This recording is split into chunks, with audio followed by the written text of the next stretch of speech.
Artextric is now live. Streaming VTuber, Draw with me Akira Toriyama Tribute Art Hashtag Dragon Ball Hashtag Chrono Trigger Hashtag Dragon Quest Hashtag Akira Toriyama. Siri_bot has joined Saribo Love. Artextric is now live. Streaming art, Draw with me Akira Toriyama Tribute Art Hashtag Dragon Ball Hashtag Chrono Trigger Hashtag Dragon Quest Hashtag Akira Toriyama. Bot Rix has correctly joined the channel.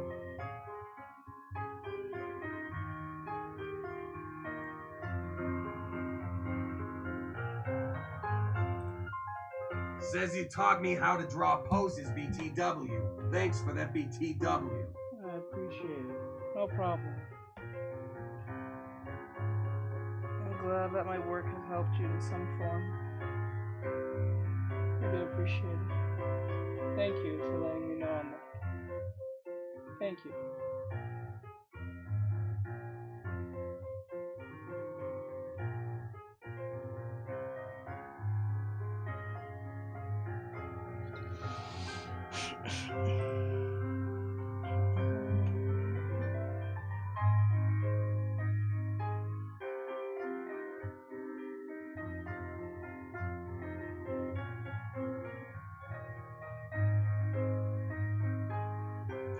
Thank you Killer Jago for X 107 likes.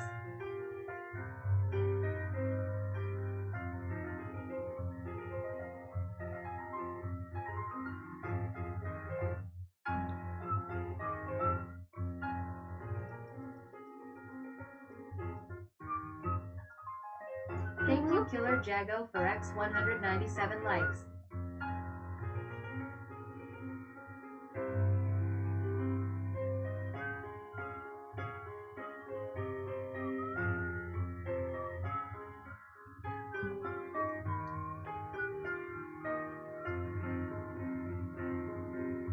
Thank you Killer Jago for X 287 likes.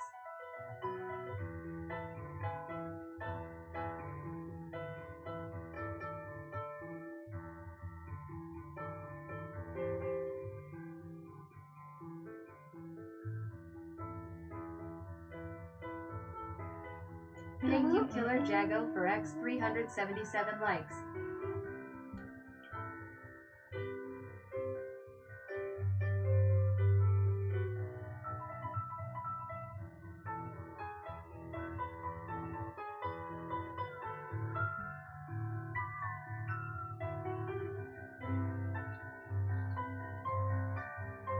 Thank you Killer Jago for X 482 likes.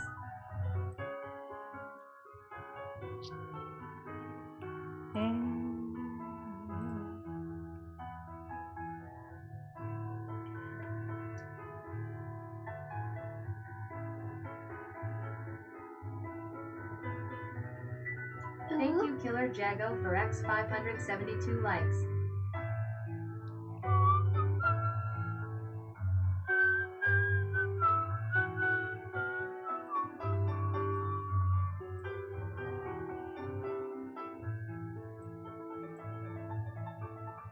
Thank you Killer Jago for X 662 likes.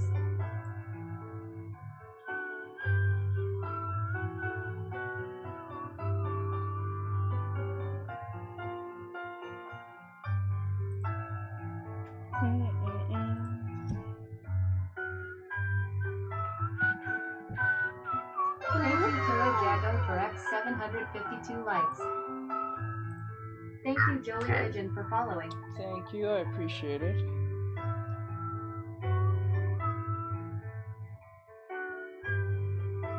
Says hi.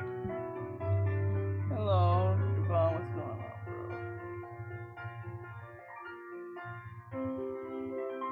Thank you Killer Jago for X 857 likes.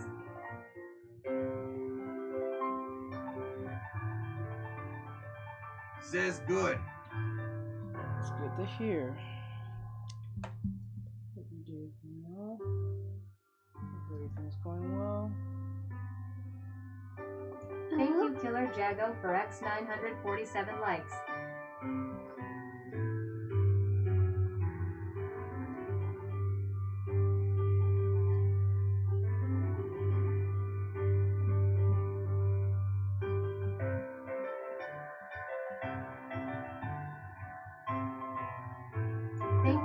Killer Jago for X 1037 likes.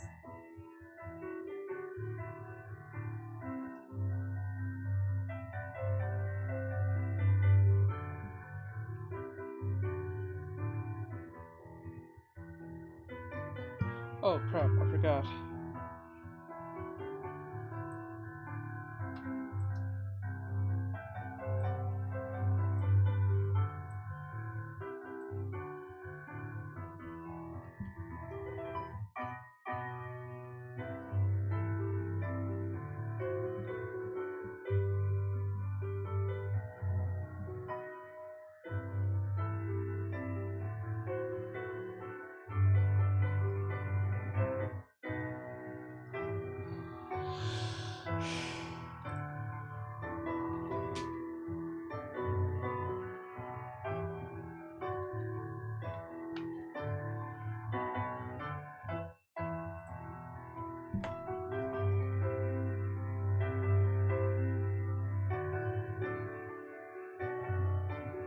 Oh shit. Okay. Oh fuck. Okay.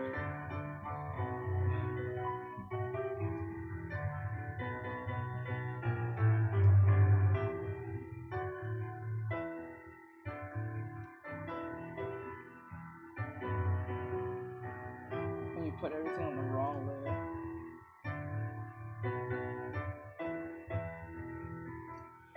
Okay.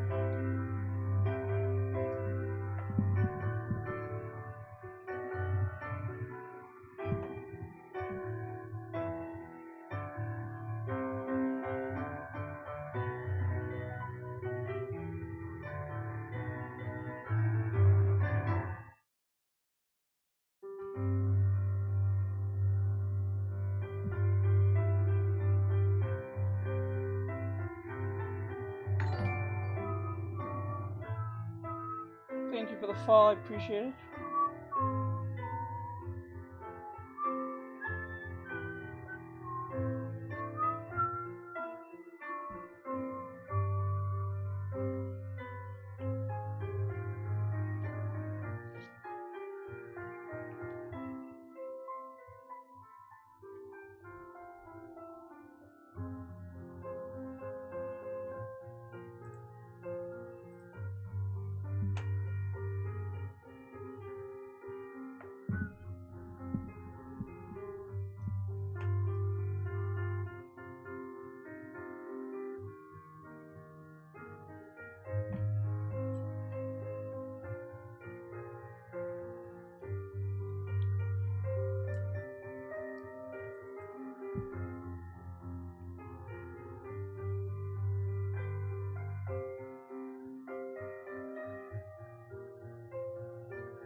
Thank you Angel PR for following.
Says good afternoon, everyone. Hey, bro, what's going on, bro?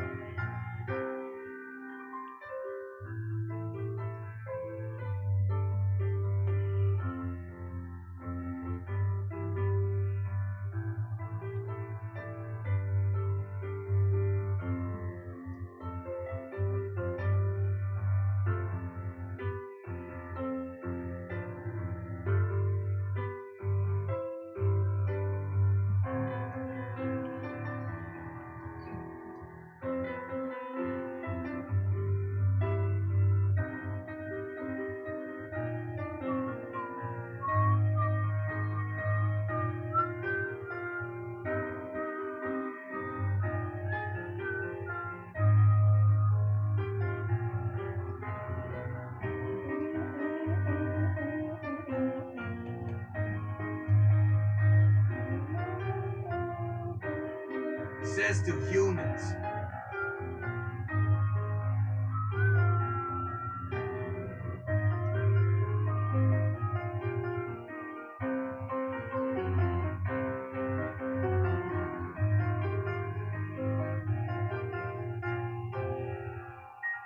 Thank you, Lotus Isadora Lotus, for following. Thank you for the follow. I appreciate it.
our society.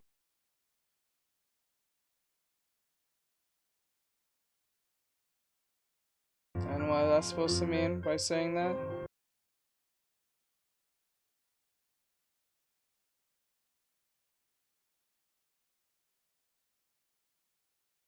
No viewers cause you draw men.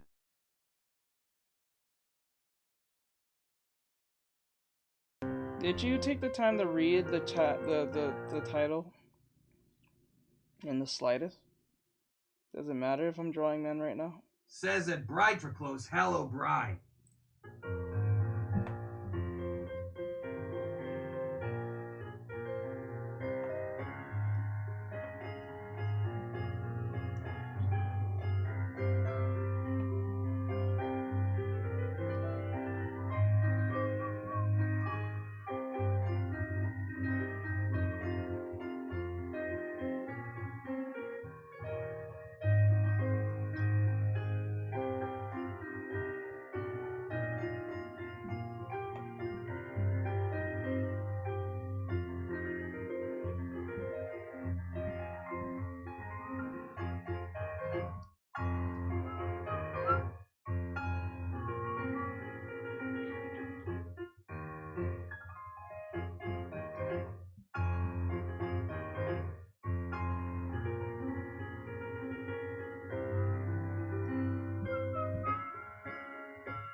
That's why I am angry.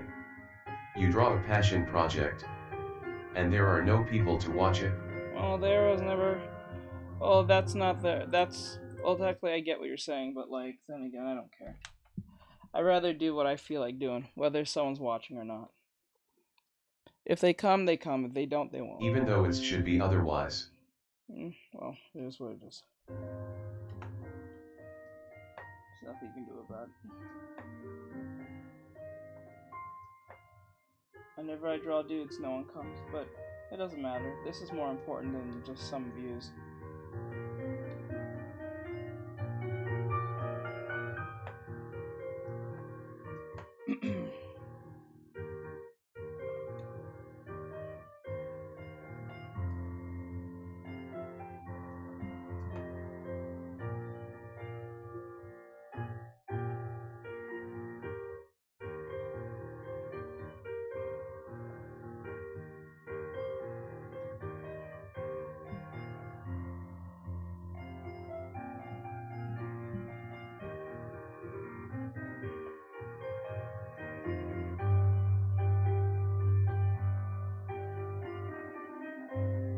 Says Rip Toriyama. Yep. Rest in peace.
Thank you, Wild Rose, for following.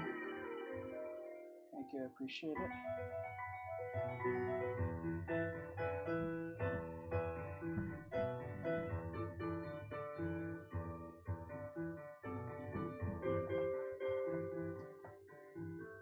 Oh nice. Says yo Artextric, how's it going? How was Genshin? It was alright. New subscriber. It's alright. It's been okay. Could've been better. But like, it's not. I don't know. I don't know. Maybe because I'm just late to the party.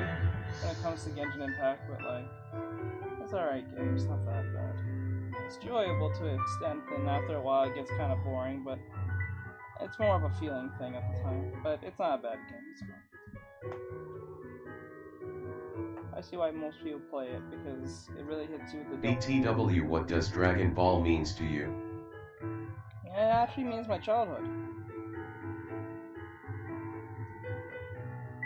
Because I remember watching Dragon Ball growing up. Both old and new. Both the Dragon Ball series and the Dragon Ball Z series. Still don't like GT, but I'll give it respect to the Toriyama. Oh, actually, it was not. Toriyama, I think, did the designs, but I don't think he did the story.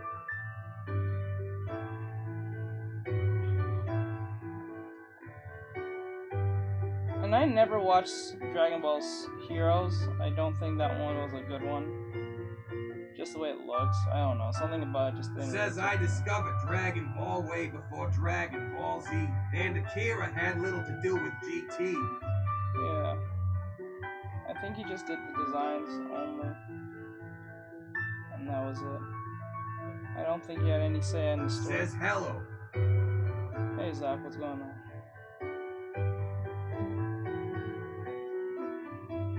Says yeah, most of us grew up on Dragon Ball Z, the Fatback TV days. Yeah. On Toonami and for those that's what really got me into like Toonami mainly. I think for most Americans they watched it on Toonami. Maybe some kids on Nickelodeon, but then again that was a weird one on Nicktoons. That still was a weird one to hear that it was on Nicktoons at one point. Says sad to hear about Akira. My first drawing was Dragon Ball. I think for a majority of most kids it was Dragon Ball when it comes to drawing. I think it's because of anime and Dragon Ball most people got into art anyway, so it's only right to give him tribute to this, because well, Toriyama, I don't think I would have been in anime as much as I am now, because his influence really spread far and wide throughout the years and made a lot of opportunities for a lot of people who wanted to make their own manga or anime or whatever. Oda especially, I know that he was very fond and looked up to him. I'm pretty sure Oda's not feeling really happy about what happened.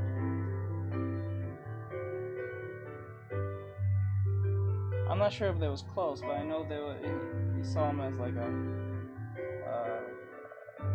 superior, even though One Piece is very successful. He always gave his respects to Akira Toriyama.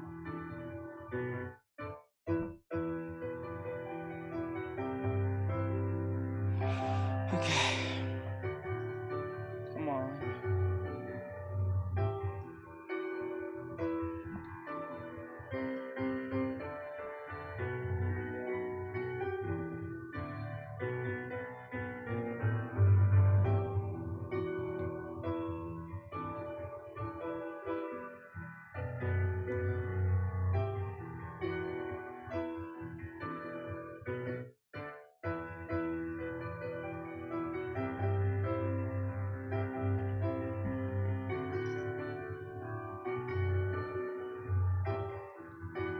Says rip to the creator of Dragon Ball Z. Says, will you play today? I don't think I will, but I'm not sure.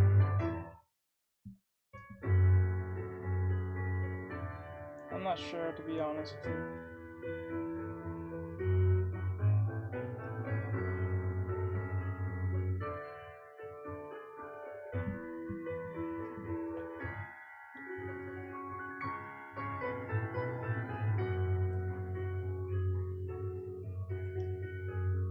We'll see. TBH, I don't like any of Dragon Ball series except for first Arc 1, the older one. The further the story went, the worse and less interesting its plot went. But today just I wanna pay respect to old man. I understand. I understand.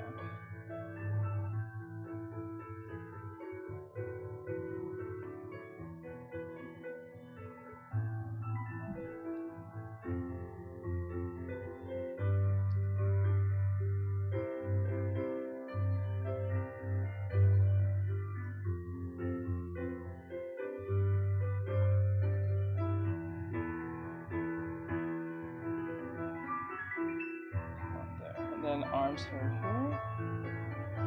Oh, that reminds me. That just reminded me, okay.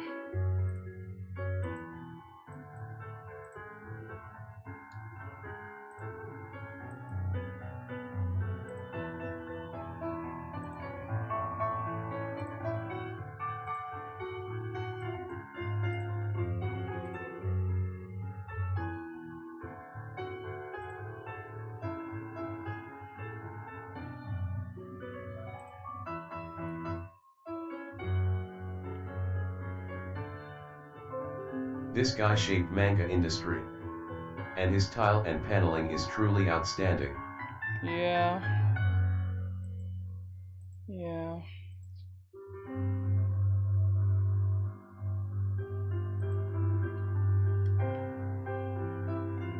He did a great job doing what he did. Just kind of sad now.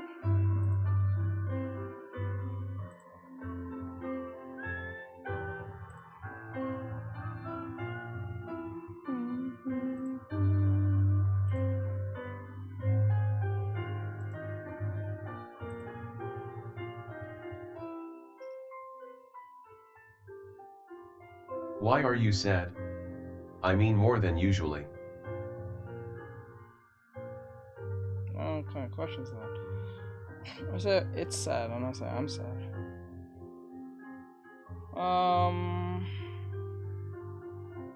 Where's okay? There it is. Okay, there we go. There we go.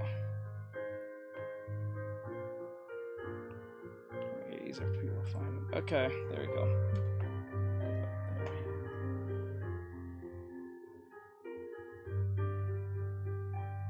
Okay, now we gotta get this correct.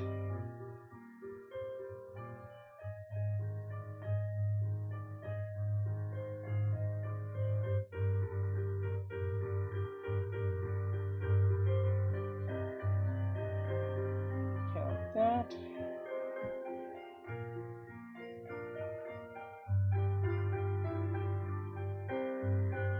Says hi, Teach. Hello.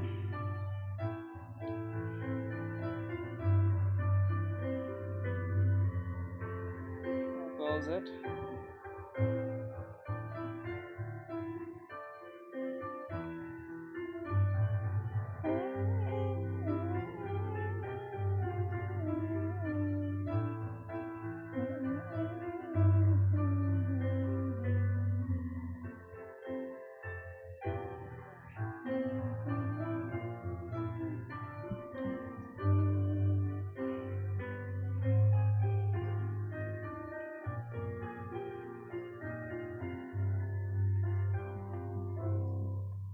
Okay.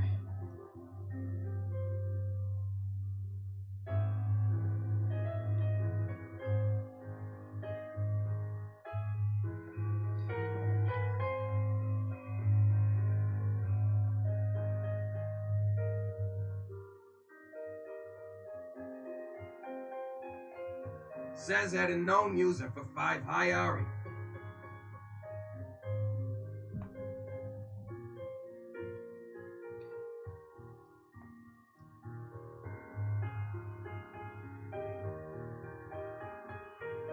This part. Okay. Let me go back to the reference real quick.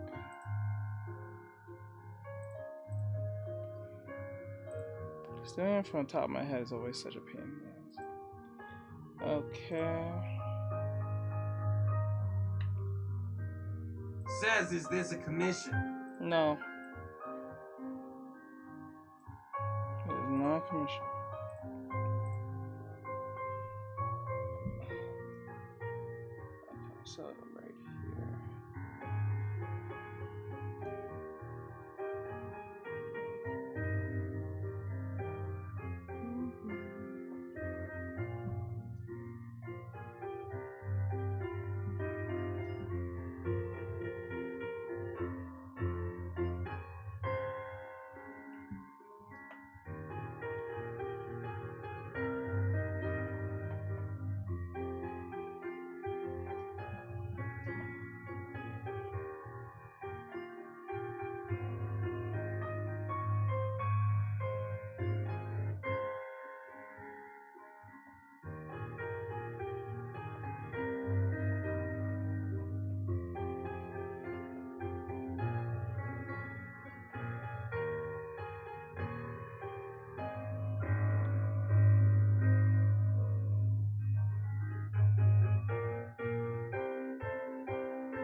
Nothing ever dies, we will rise again.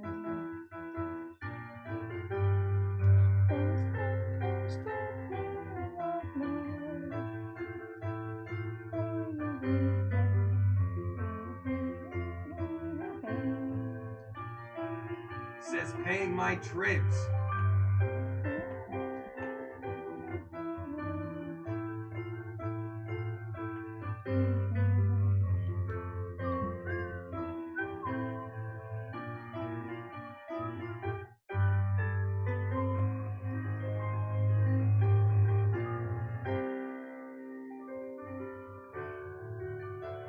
I think we all are, to be honest.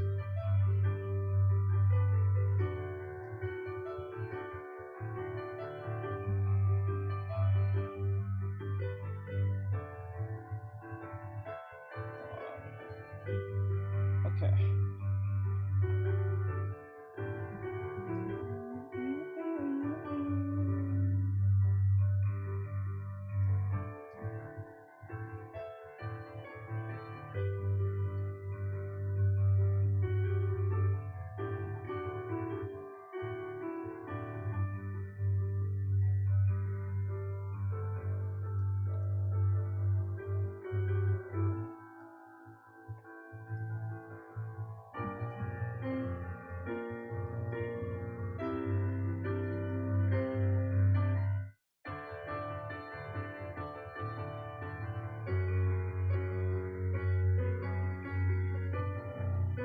Trying to get this arm to work.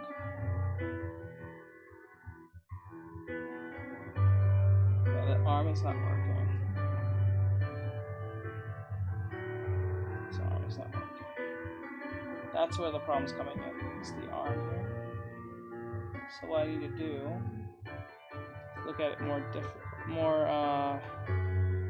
okay, so the arm's here.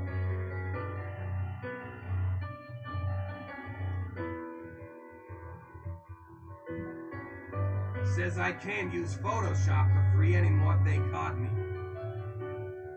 They got you. That sucks.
Says, what do you think of the no Overwatch season? I'm not even knowing about that, to be honest. I gotta go check that myself. I have to go check that myself. I've not been up on date on Overwatch ever since I got suspended. Overwatch has gone extremely soft.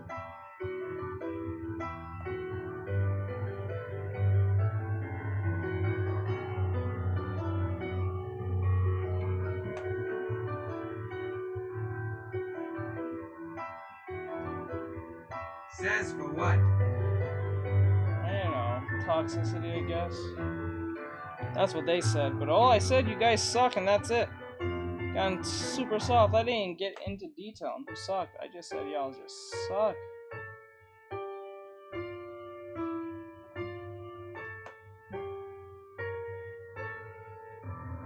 Soft as Says fuck. law.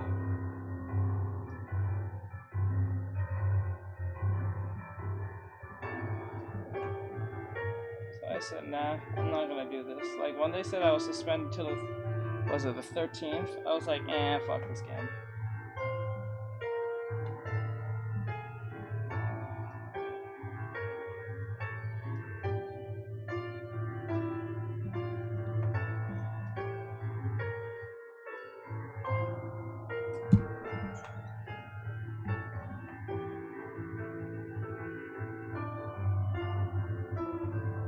Fix the eyes. Fix the eyes.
Bro, what the fuck is this music? Get to the end. What the fuck?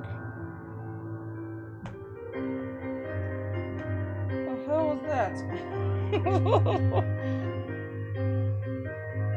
It was just getting on my nerves. I was like, what is that music? It's just like, what the fuck?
light scent that lasts with no heavy perfumes or dyes. Downy Light, the light scent that lasts. Right now, you can get a free footlong at Subway. Buy any footlong in the app and get one free. Far away, in an enchanted land that's untouched by the steady march of time, there lived an old master named Johan, who found a baby boy abandoned in the wilderness of the region.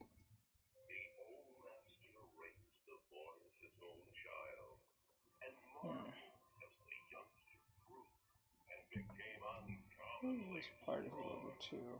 Now the boy, known as Goku, is on his own and has become the sole guardian of his grandfather's most mystical possession, his Dragon Ball. WSG man. Thank you, Chad Trotterson, for following. Hey, what's going on, bro? How goes it?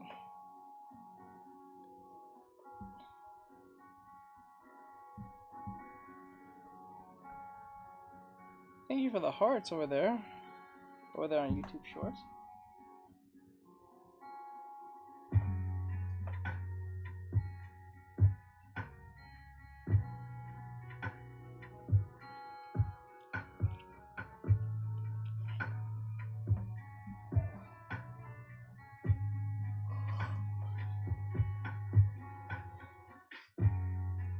The issue is that I think the way I drew this looks a little wonky.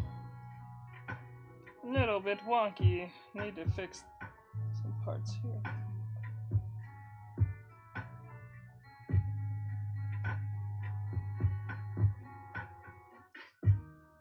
Angling throws me off a little.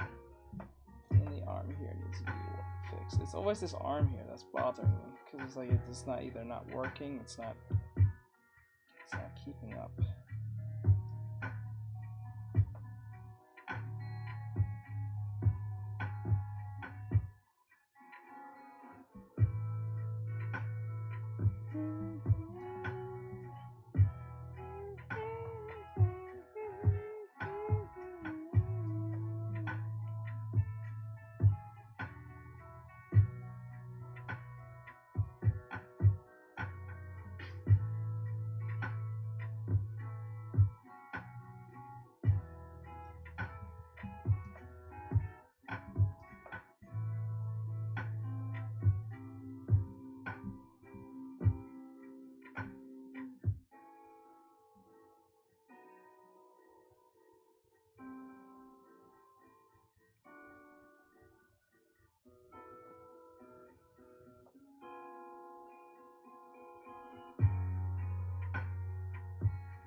Oh.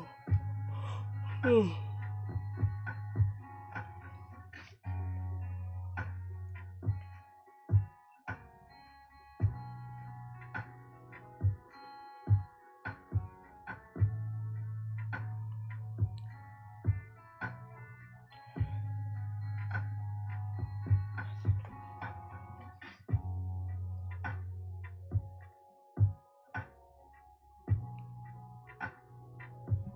I think the way I drew this is just really off. Okay.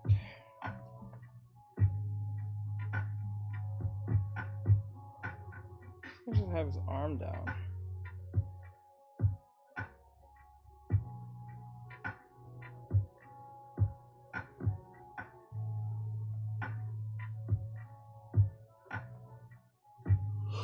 Okay.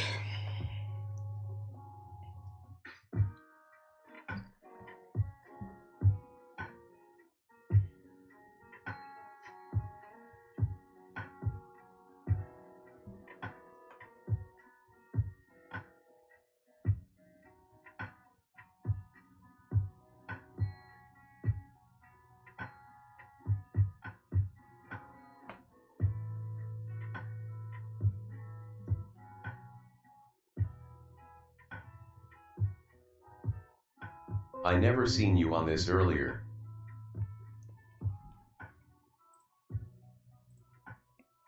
You guys just don't come. I'm either on this early or I'm on for 8 hours straight. Most people don't come. Says hi teach. Early again, I. Or, Says C asterisk. or most people don't click on the what do you call it, the bell that notifies you that I'm on. A lot of people just don't care to go to it. That's why when people come in here and say, you have 80,000 something followers, why is there not more people? Because y'all, well, majority of people either lazy or they don't click on the bell thing in the corner. So they don't get notified. Whether it's YouTube or Twitch or TikTok or whatever the hell. Because people are inherently lazy or just don't care.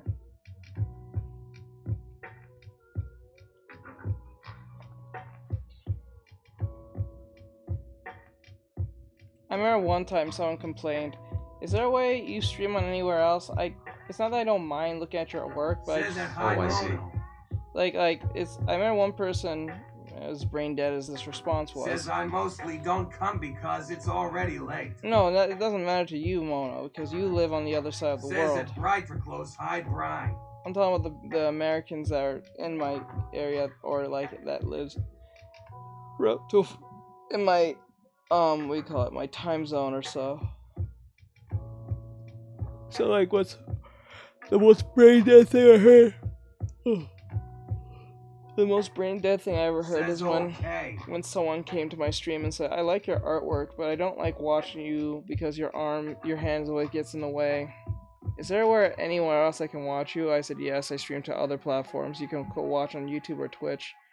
Each of which one you can see everything instead of seeing my giant hand. And for some odd reason, they would not get off the TikTok to go over there. They asked if there anywhere I can stream, and they decided not to go over there. But they asked for an alternative to see if I stream anywhere else, so they don't have to see my hand in the way. So I direct them to the YouTube and Says Twitch. It's not even that bad low.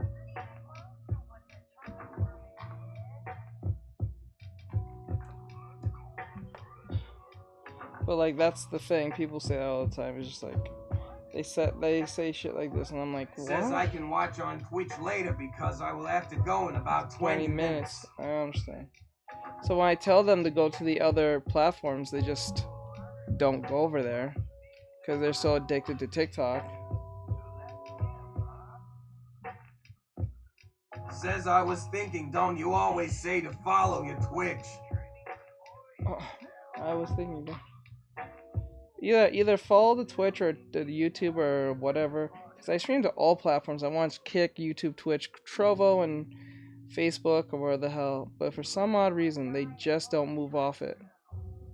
But they ask about the other places I stream. Or they ignore what I say, and then they eventually go over there and say, I didn't know you stream on TikTok or YouTube or Twitch. And I'm like, I've been Says, saying but it every day. I still like TikTok more because there's not that much delay. I don't Says know you about are on that. all of them. I'm not really sure about the whole lag for most people. That's really just based on their internet speed or what the case may be. But like, it's funny when they say, I didn't know you're on other platforms when I preach this every day. So either they're not paying attention, don't care, just trolling. I might just have his arm down. I want him to... Hold on.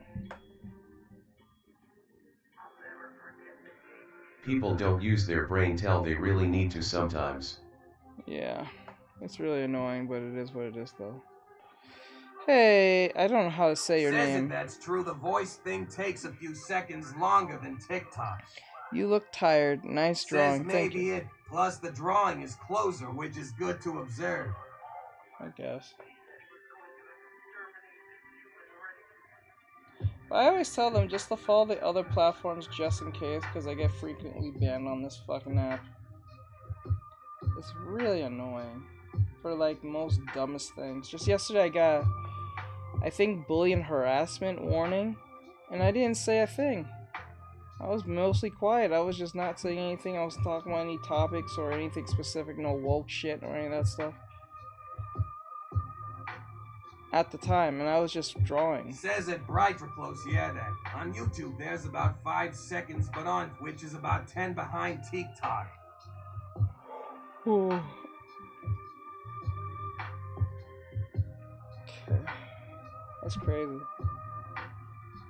I wonder if there's a way I could change that, fix that. Ugh.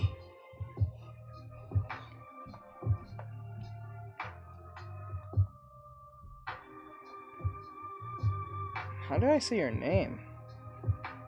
Oh, teach my bad for the off-subject question, but are you seeing the Fortnite live event? No. No. I never know when those things are on, to be honest.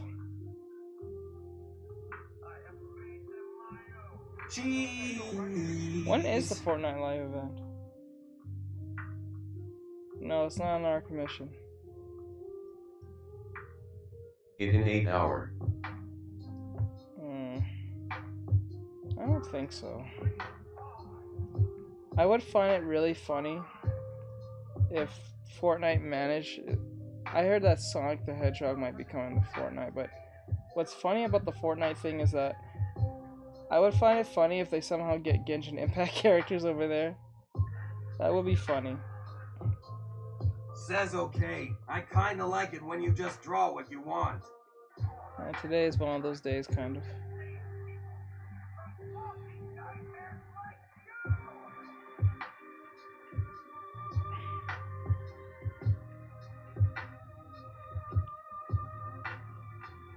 Shit. I do too, to be honest. They added Legend of Koreasu Genshin is coming. No shit, you're not fucking with me, are you? There's no way.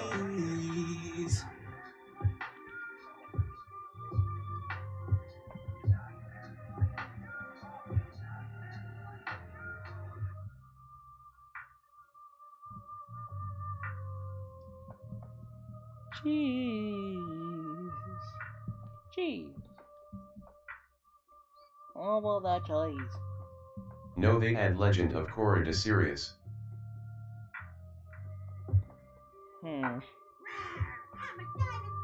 They should add One Piece characters, but I don't know. That would be more serious. Rawr.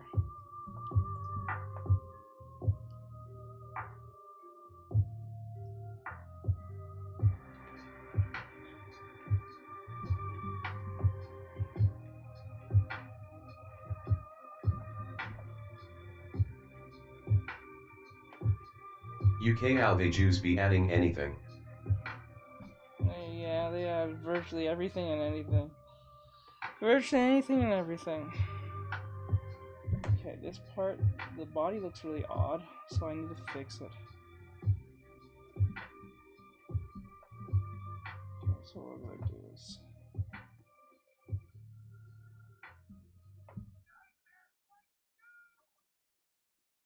Okay.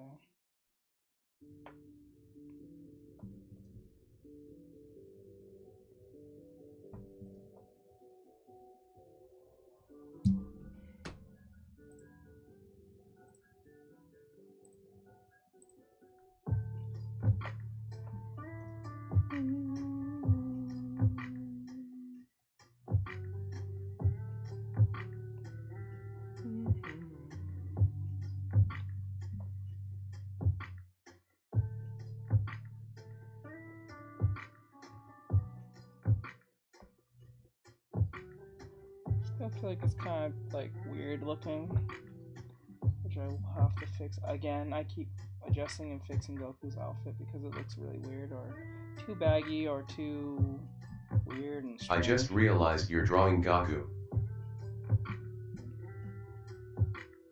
You just realized this?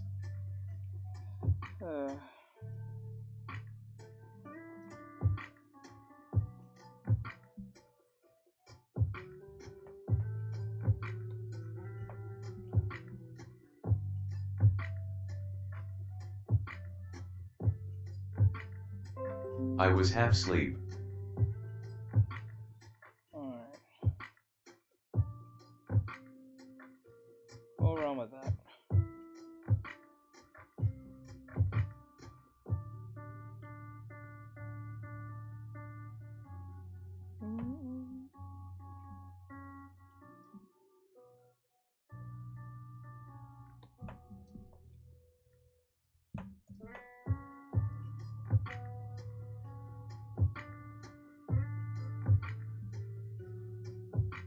makes more sense if I do it this way.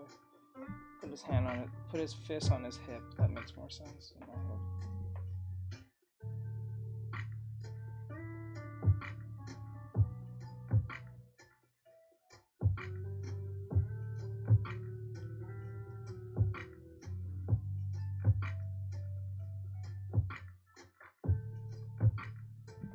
It feels more Goku if I put it on his hip. His waist on his hip. Just having it straight down feels so basic. If I put on his hip, it feels believable in that sense. I was gonna put this, but a little more personality, but it's frustrating the shit out of me. I don't have time for this. Plus, his body's not looking quite right the way I want it, so this is about here. I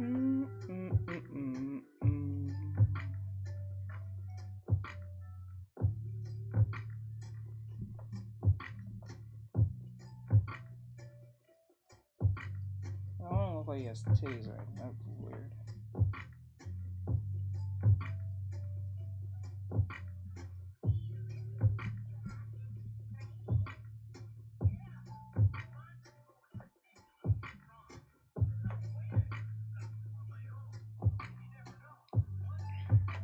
The sad thing about his passing is that he already had the sad thing about Kiritora's passing is that at the time when they announced Dragon Ball Daima, I think it was called, everyone was not happy with that.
Okay, we're getting somewhere with this.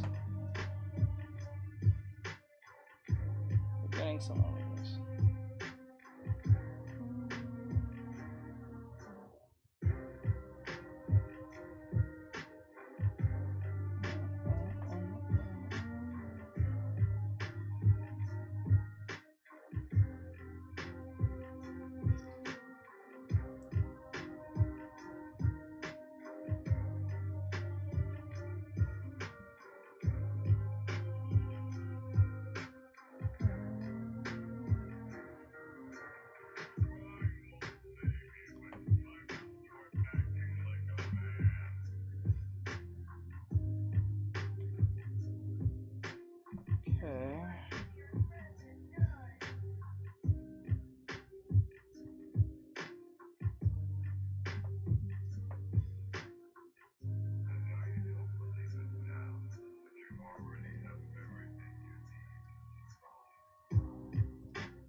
you, Mono, for X 100 likes.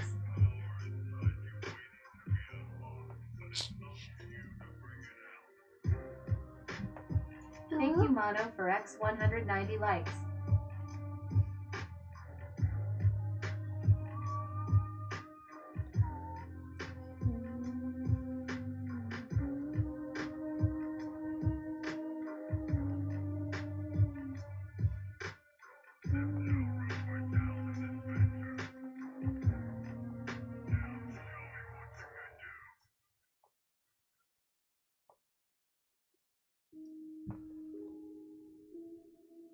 Thank you, Mono, for X 292 likes.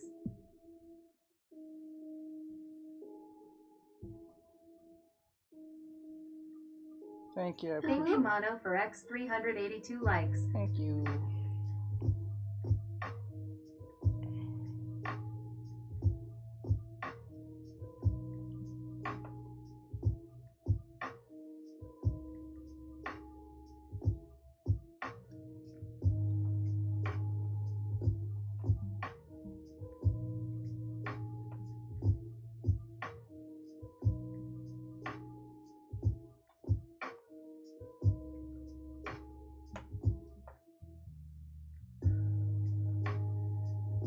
Now this part that needs to be fixed.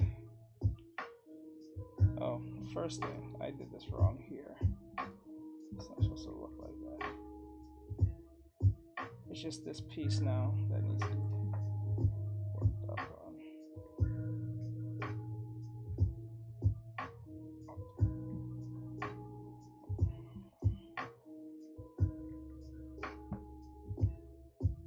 Says okay, I just got the free clip studio. Why does the black look gray? You got free Clip Studio. Why does the black look gray? What are you talking about? You got Clip Studio for free?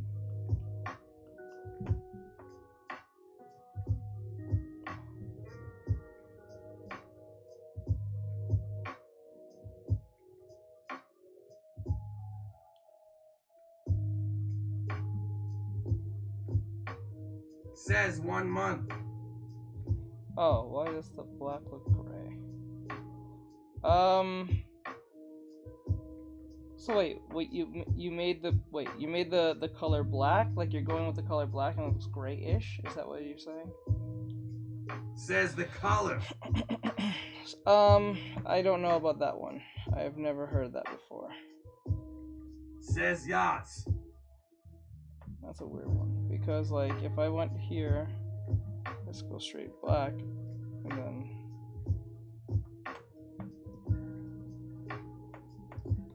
I don't know about that one. That was a weird one. Unless you have a blending mode on or something, but I doubt it.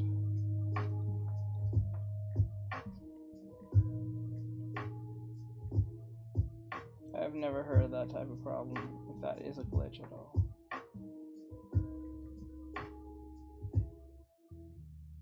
Says I was thinking about buying Clip Studio. I can buy one-time purchase for $10. I think you can get the one-time purchase if you're not going for the upgrades. I think, if I remember right. That's the one I have, I think. I don't care for the upgrades or for the X, Y, and Z. I don't care for that shit. Says yes. Okay. So I'll go with that one.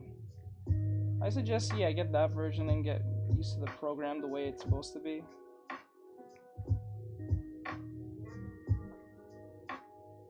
Plus, you don't have to pay a monthly fee just to be on it. I hate subscription-based stuff. It's so annoying.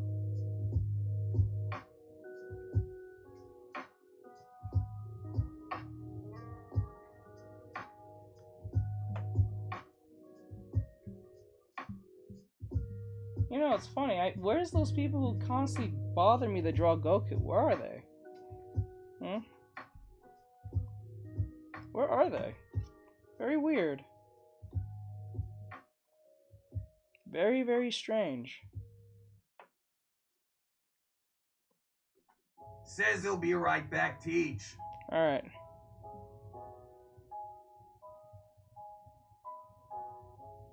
It's just really weird to me.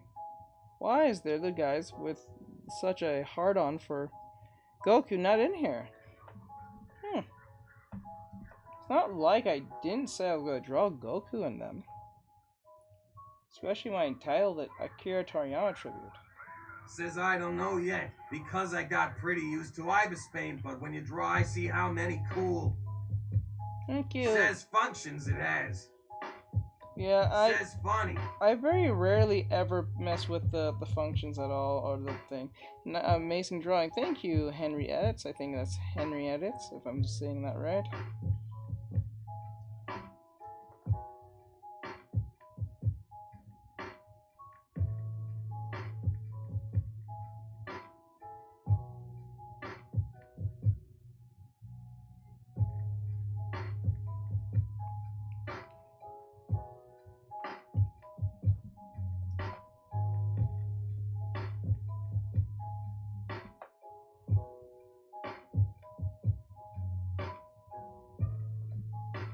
Very funny.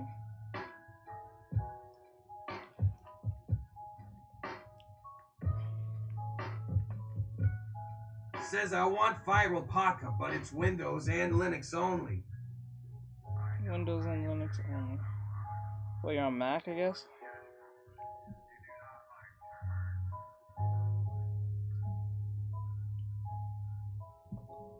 I'm assuming you're on one. Yeah, you must be on Mac, you're saying that.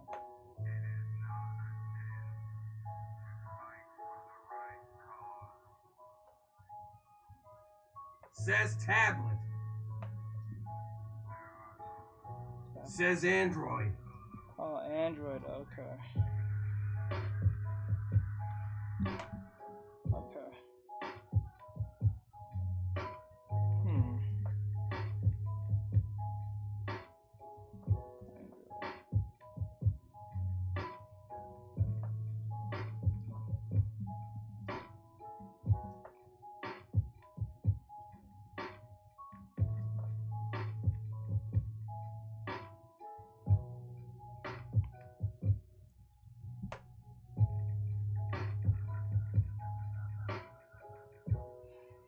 Let me fix his eye. He looks a little bit silly.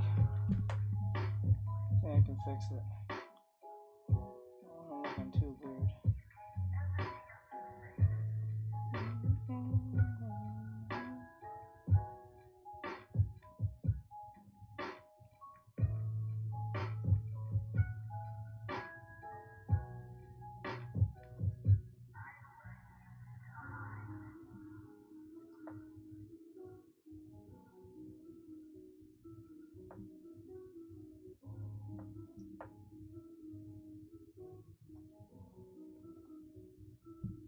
Says I have to design a 3 model for the customizable tablet holder. Oh, okay, okay.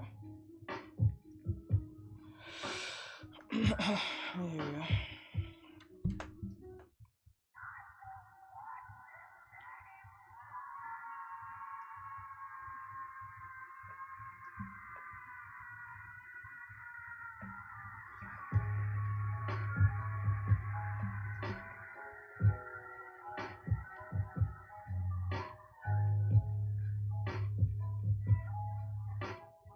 Says when I have my old one for my Wacom tablet, but it's kinda small and low.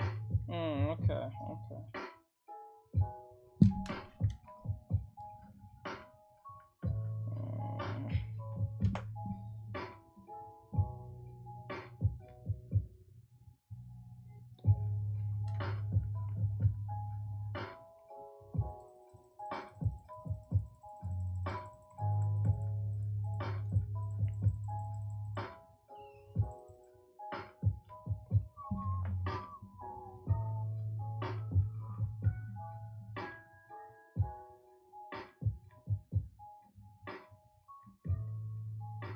Says, oh, I know the texture density was 70.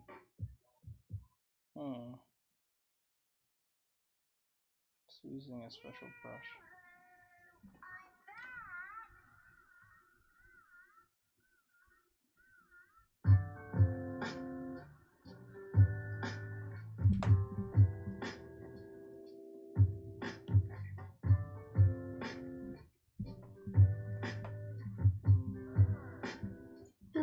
Mono for X 475 likes.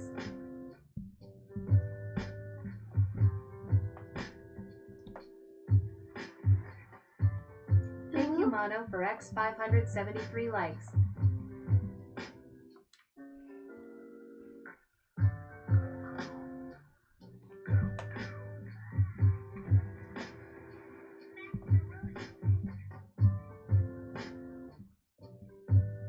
Says Teach I will be back. CIA. Okay.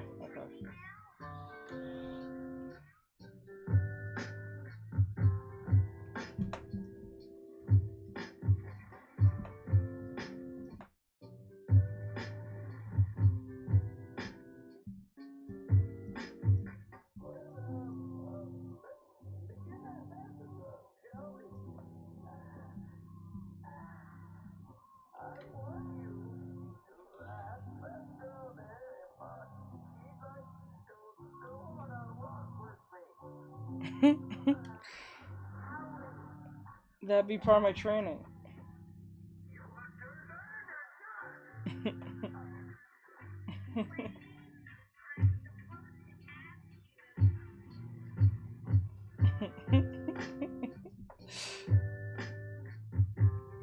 This man really told this child to go up to a strange woman and say, "Hey, can you go and ask that lady if she wasn't gonna walk with me?" And he's like, Master Roshi, what does that have to do with my hey, boy, if you don't go over there.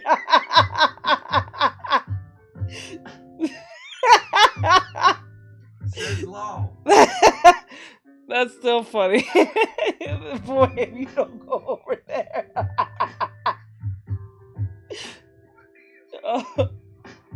Oh man.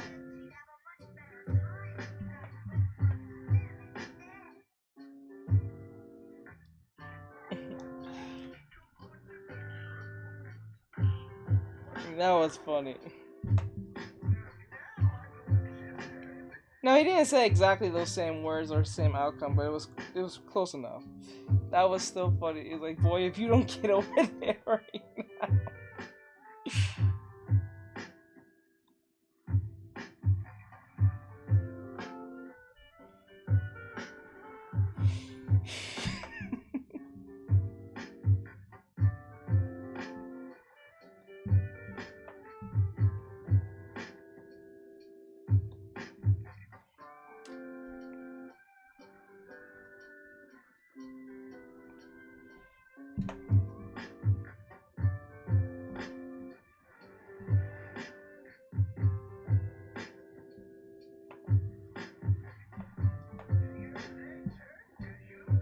Okay.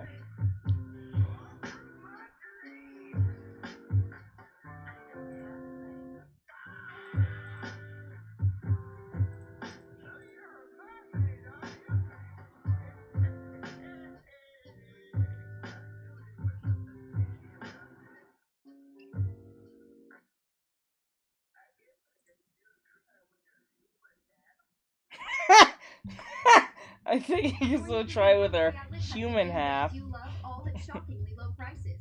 But do you ever wonder how we do it? Simple. We buy opportunistic items for less and pass the savings along to you.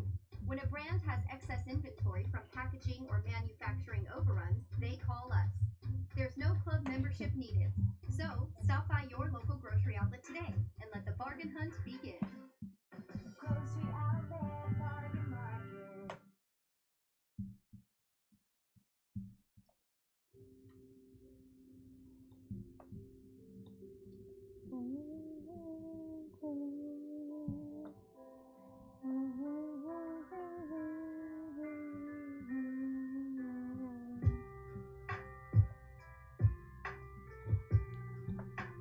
You know, one thing about Goku's hair design has always been the strangest, but yet the most unique in anime history, because no matter what angle you put it, it's almost the same angle front and side.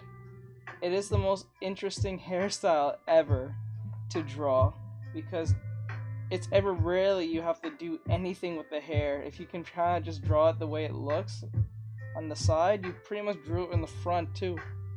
It is a very weird hairstyle that kind of just sticks out, and then also can just kind of rotate normally by just being drawn one time most cases. Now there are some like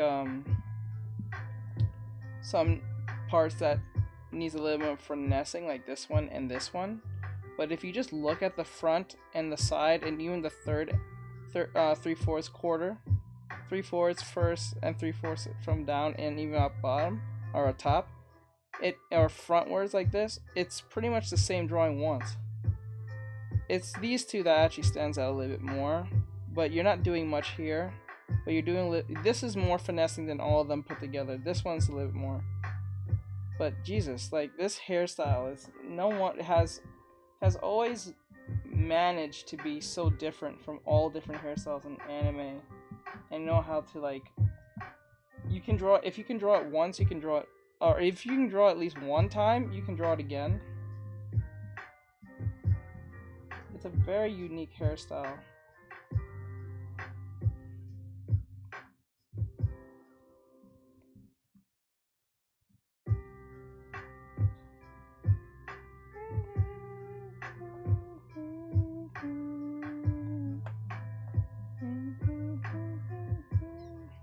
This man was dead since the first. Jesus Christ.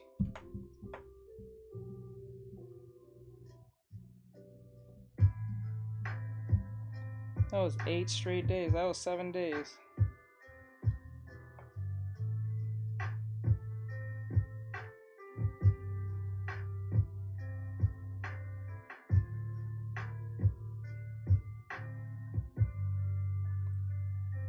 Says for real.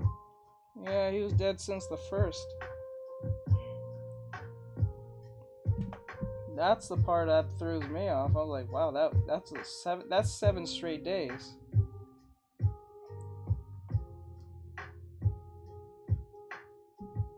No one said anything till like yesterday.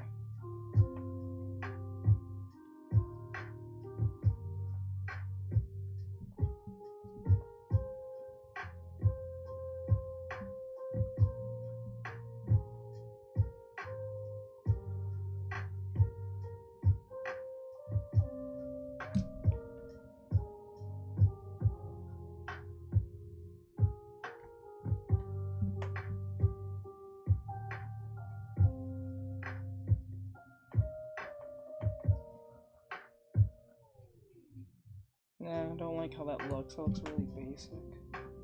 Don't like how that looks.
says I'll write him back.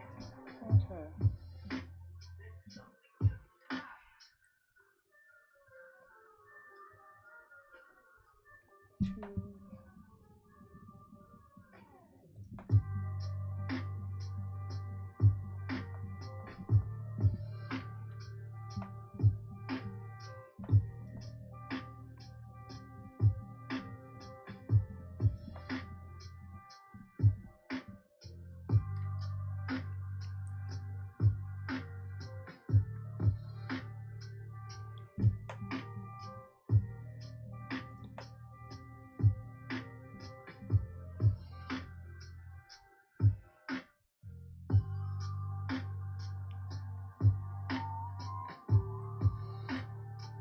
Says I sent you something in Discord, BTW. Okay.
Okay.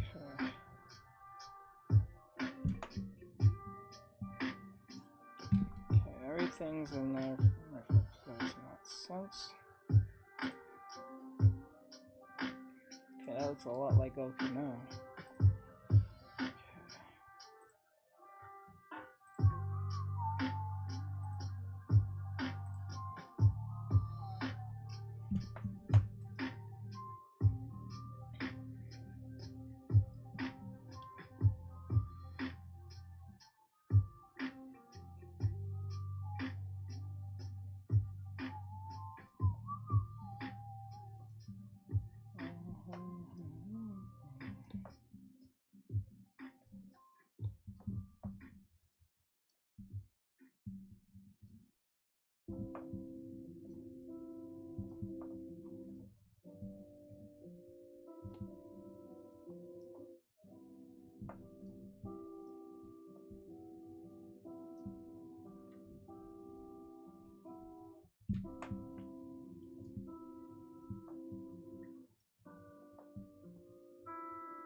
Ugh, that looks ugly. Why does it look like that? Okay, I'm gonna fix that. Ugh, that looks very weird and synthetic. I'll do it my own way. I'm gonna do my own thing. Alright. Let me see.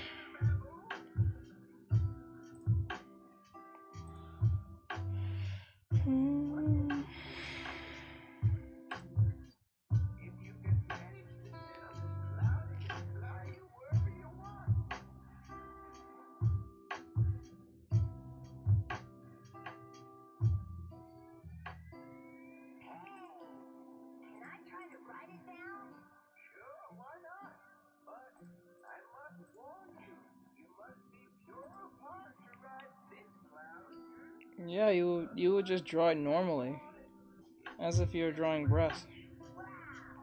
Nothing more, nothing less.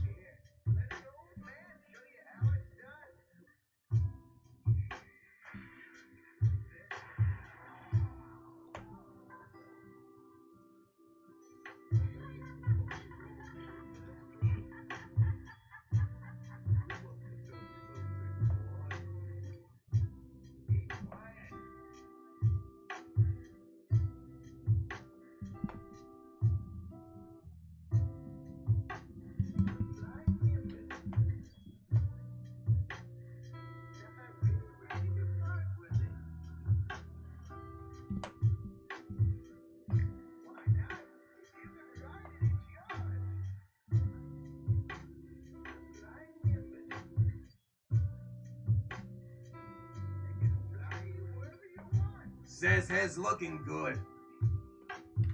Good. For you to draw the bra on the bra, the sports bra, you just gotta draw it normally if you're drawing regular breasts. The only thing you have to do is not draw the breast individually. You draw as one cohesive. A fraction of a raindrop. Breast. That's 3 it. grains of salt. At up to 100 times more potent than morphine, the tiniest amount of illegal fentanyl is all it takes to cause an overdose. Fentanyl can be mixed into heroin, cocaine. Hey! No, we're not doing this. Says so sort of compress them down is what you're saying, right? No, if you're drawing the breast, just breast it. Like, if they're in a sports bra, it's gotta be like one cohesive thing, and then like that, and then you're done. You're not drawing them as individual breasts, like, you're not drawing them like they're 1 and then 2. You're not trying to Says draw I them gotcha. like individually. You have to draw them as one whole shape. You know what I'm saying? Because they're in one outfit, so.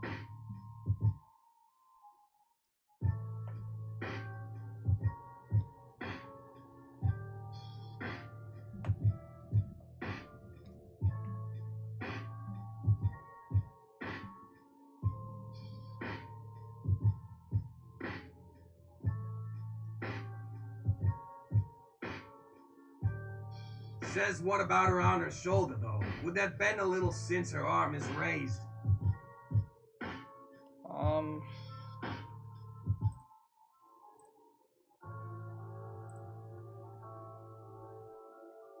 Yeah, wherever it lays, it's going to react. So it's gonna follow whatever the arm or shoulder blade is doing.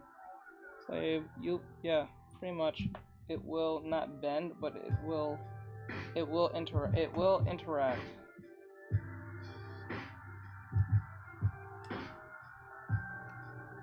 Says Oki. Thanks. Yeah.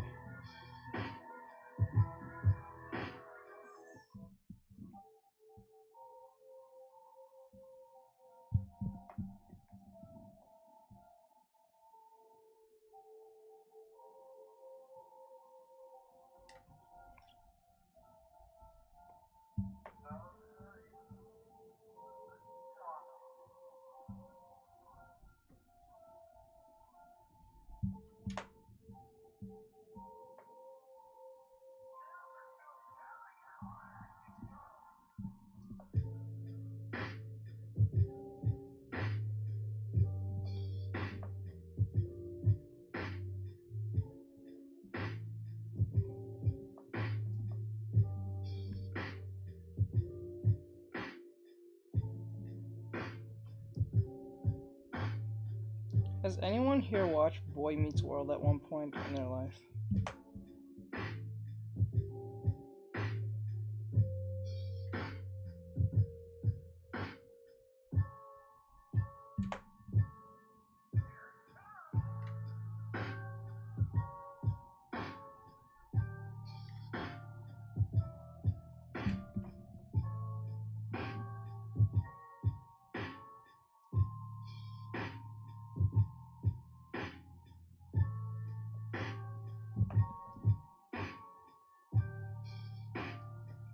Says yeah. There was an episode that really threw me off as a kid that I remember seeing it. And at the time, I didn't really was into Boy Meets World as a kid because, you know, you're a kid, you don't want to watch that. You prefer that as like adult shows or whatever. Or not adult, but like boring because there's not like cartoons or whatever. But there was an episode that really threw me off. I don't know why, but it always sat in my mind. The episode is when Eric, Corey's brother, I think he won a sweepstakes or some shit where he went to Hollywood back when Hollywood was actually real, not woke and stupid. But he went to Hollywood for like I think a week or some shit. And what was weird is that he went on a set on some popular show, which I think it was parodying the show, because the show was popular at the time of its airing. So they did this meta thing where he's part of the show within the show. And I don't know why, but for some odd reason, because I guess it was ultimately Christian, I guess, looking back on the show now. Actually, no. Back in the day, I think the show was pretty progressive, but now when you look at it, the show is extremely Christian when you think of it now. And what throws me off about the show, or at least this episode, is that when he went to Hollywood on that on the meta-ness of the show, characters respectively who played themselves in the meta of him being in Hollywood was total jackasses to everyone else for some odd reason, because I guess it was some weird message where if you're famous and you have money, you're going to be somewhat of a very annoying person because you have fame and fortune and you get that big break, and I guess you're now elitist at a certain point. And I guess there was some type of life lesson in it where he had to tell the casts or the cast members to respect what they have in life and don't be such an annoyance to everybody. Does anyone remember that episode? Because what threw me off is like, why did they even have this episode in the first place, or this subplot in the first place? Like, what does this have to do with Corey and his ways of growing up? This had nothing to do with Corey. It was just randomly Eric doing his own damn thing. I still, up to this day, don't understand how that made any sense to air that.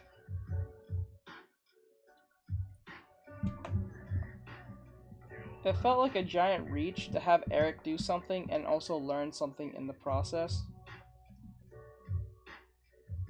Says I don't remember that episode. Yeah, it's a forceful reach. Yeah, I think that's how forgettable that episode was. Because I don't even think most people remember that episode where Eric literally left to go to Hollywood for some odd reason. I think he won a sweepstakes. If my mind serves me right.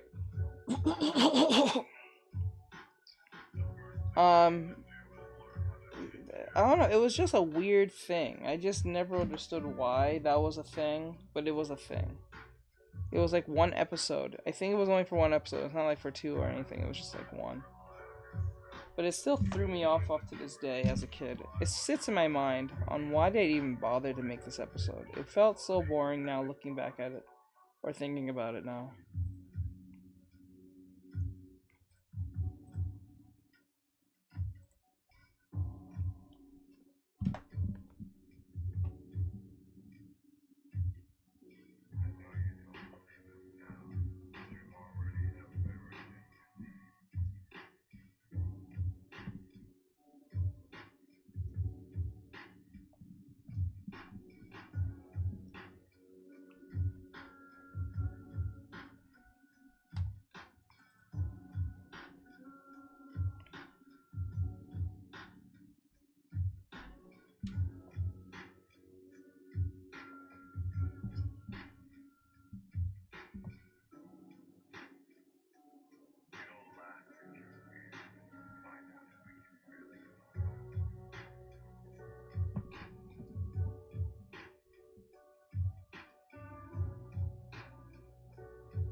You know, I still, to this day, kind of threw me off on what would Gohan actually turn out be if Toriyama kept Goku dead and just moved on with Gohan from that point. How much different would the story actually been if we just stuck with Gohan after the Cell Saga, or at least up to that point? Like, what would he have done instead of writing him to be just a scholar?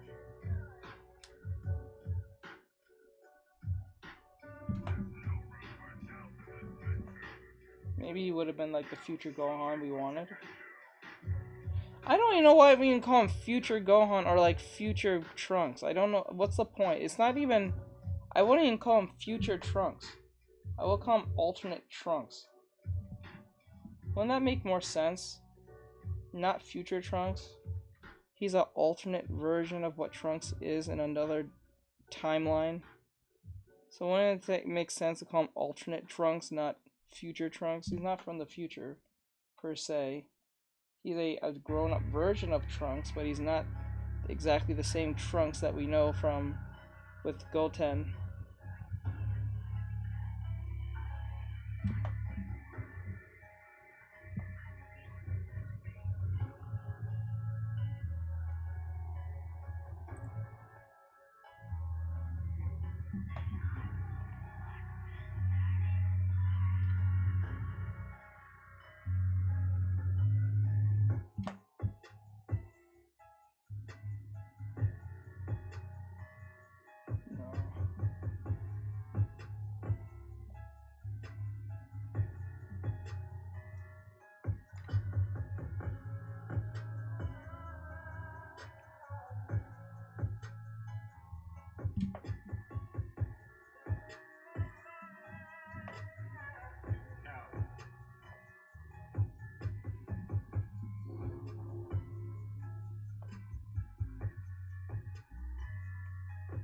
Says and I'm excited.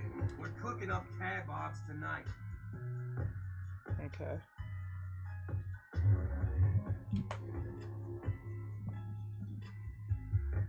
Oh, kebabs. Oh.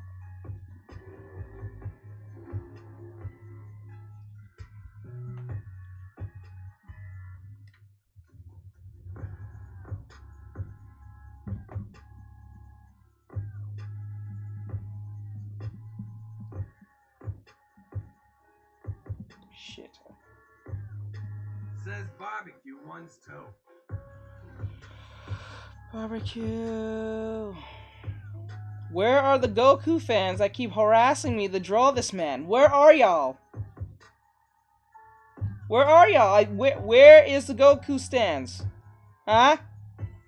Huh? Says low. This is wild. I'm drawing this man. Draw Goku. Can you draw Goku? Says that's a good question. Where are they? Where are they? Can you draw Goku? Can you stop what you're drawing and draw Goku for me, please? I need Goku. Yuck. I just look at you like, what the fuck? Like, can you hop off this? Says they beg for his that shoe. Jeez. Yes, like, can you please hop off this man, please? I'm trying to, like, do some actual artwork here. Like, what the hell?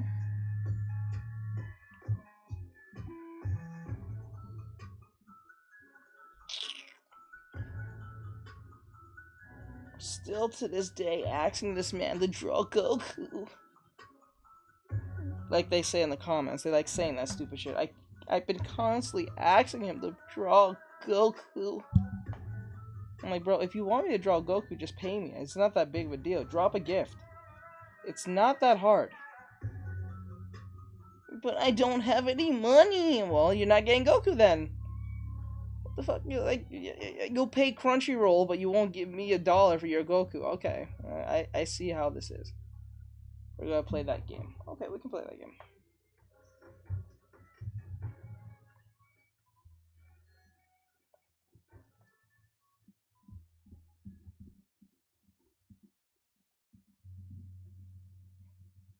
I bet you can't even draw Goku. That's probably the reason why you won't draw him for me. I should draw this man out of pure fruition because you're telling me that because I refuse to draw it for compensation, that must indicate that I can't draw him. Okay. Remember, you was asking me to draw him, so you probably believe I can draw him. So when I say I want some money, all of a sudden I can't draw him? Okay. Got it. That makes sense. That makes sense. Okay. I guess I can't. I guess I can't draw the drawing the 5'7" or 5'11" like monkey man that you want. Sorry. Very fatherless of you. Okay.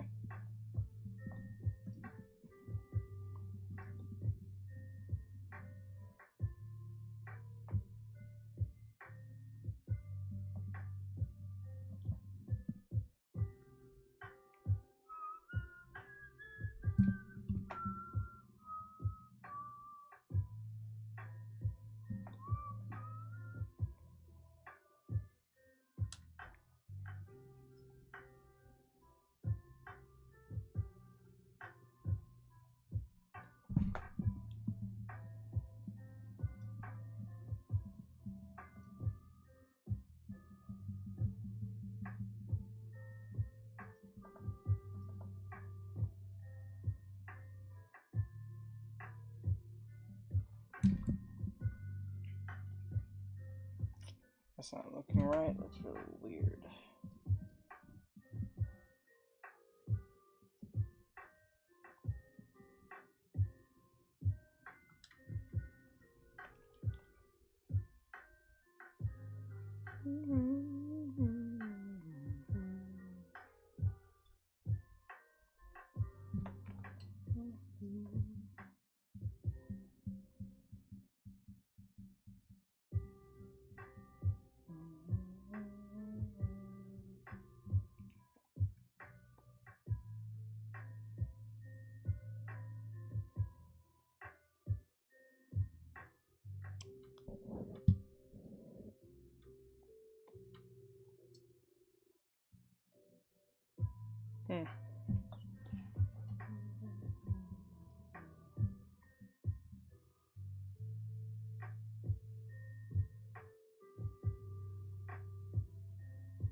This man is actually gone, my god.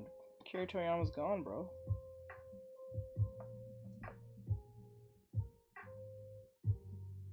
He's gone, bro.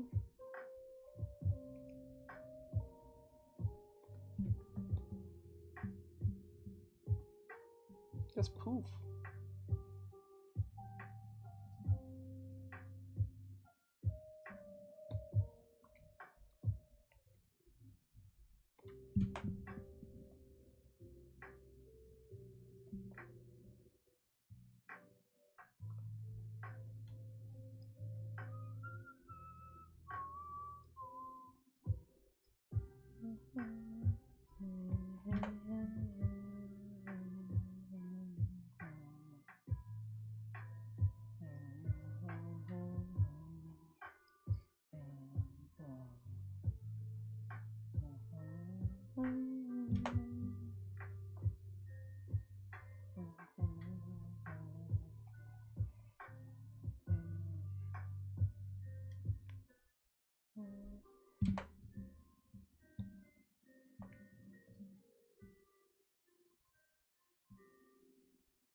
What I don't understand is that even if Broly, like the old classic Broly, was mad because this man was crying, how the fuck did you know his name?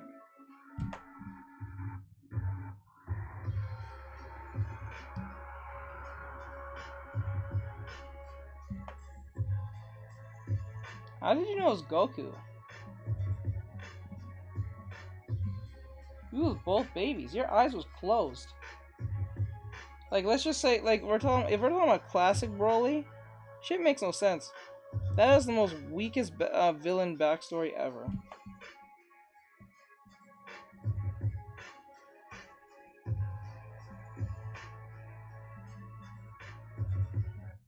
Says I don't think they thought that through. Nope. That is the most weakest villain trope ever. The fellow hero was crying a little too loudly for my beauty rest, so I had to be the most villainous of villains of all villains. That doesn't make much sense to me. It feels extremely weak.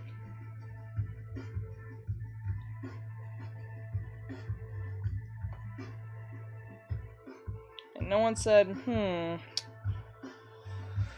like, I know, Akira, you're on your shit, but like this is kind of mid. This is a mid response. Just saying. I'm not trying to like stifle your creativity. I get it, but like I think we need a little bit more substance than that. Like, damn.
Says like crowd today.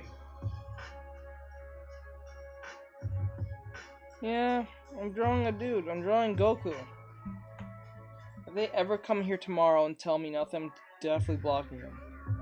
If any of y'all come in here my stream and say, "Can you draw Goku? Did you draw Goku?" Nope. If they ask me that, I'm gonna just straight block you. Like, really? Where were you when I was streaming for the last 8 to 7 hours? You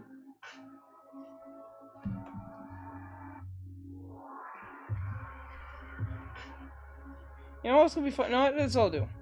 If they come up to me and say, "Did you draw Goku?" I'm gonna ask them a question before I answer that question. I'm like, okay, before I answer your question, do you follow me? No, I meant it. They asked you to draw him yesterday or today. Nope. Nope. Nope-aronies.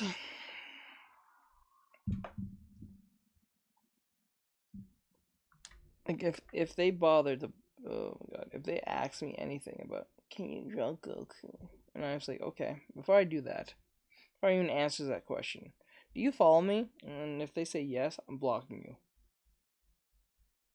Actually, Barry, I'm asking, do you follow me? And if they say yes, and I'm like, what were you doing yesterday? On TikTok? Okay, I'm blocking you. I'm blocking you out of your face. You fucking serious? Says if they ask me, I'd probably lose at F-Lock.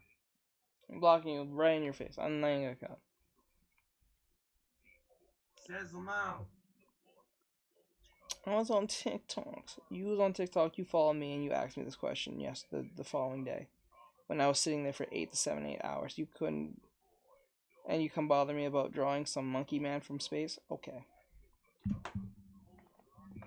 You literally just asked me to draw a chimp from Says space. Mao. Okay. When I was drawing said chimp and creator at the same time for the last 7 to 8 hours, and you didn't come or bother to see what I was doing? And that same person will be the same person who probably asked me, why do you draw women all the time? Why don't you draw Goku? Or, you change your ways. Oh my god, you changed your ways. Oh, good job. Here's a cookie. Yuck. I'm like, really? Says Block. people are too picky of what people draw. She drives me nuts. I know.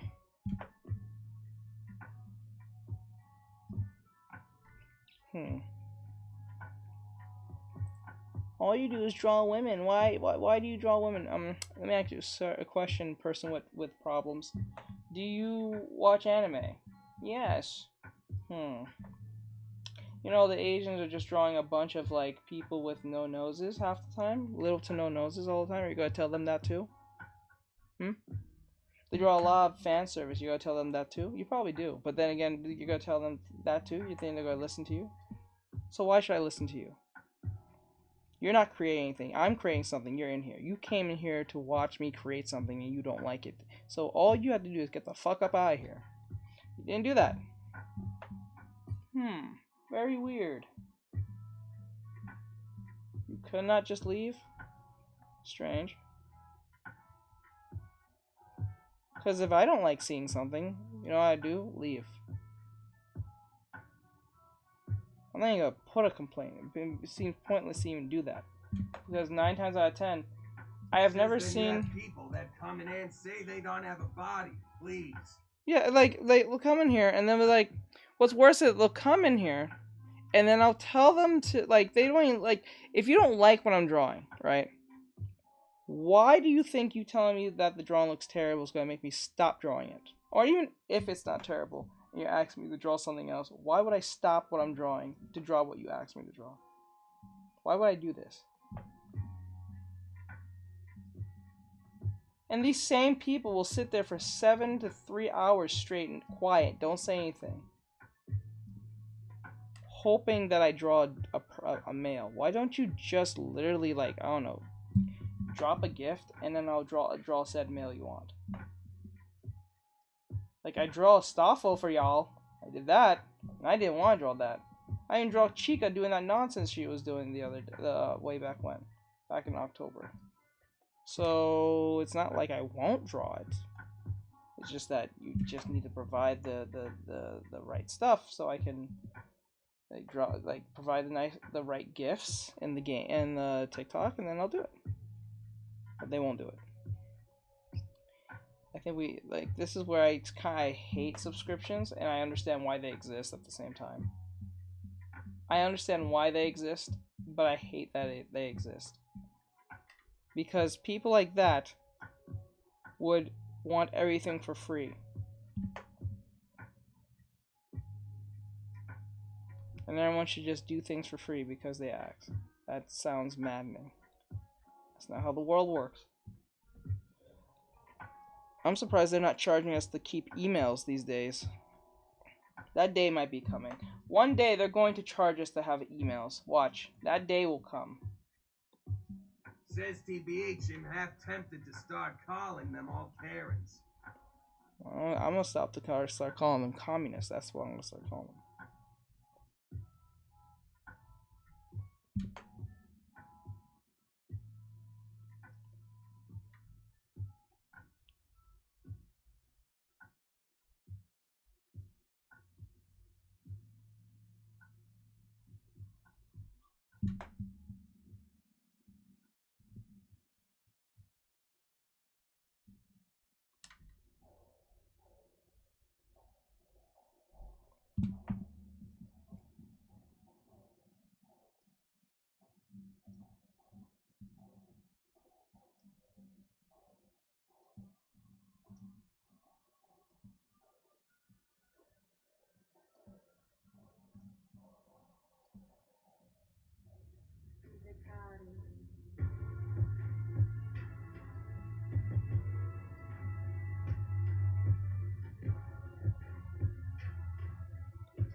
Thank you, Damien Pepper, for X 102 likes. Thank you, Damien. Says I am watching a clownfish show that says TikTok may be getting banned. I already saw that, but I don't think I'm gonna do any stream. I'm not gonna do any podcasts today. I don't know if I'm gonna do any today.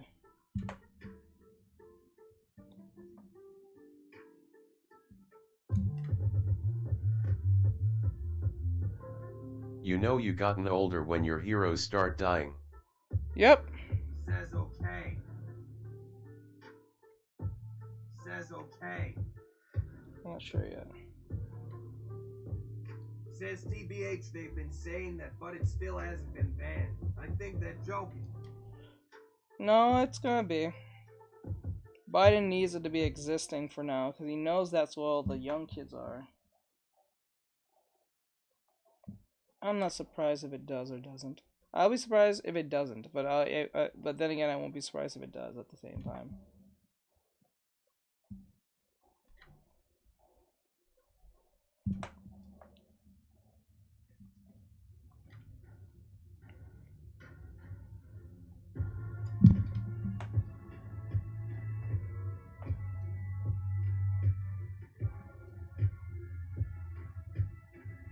Says you wouldn't believe what I heard. On the news they said they don't want kids on TikTok.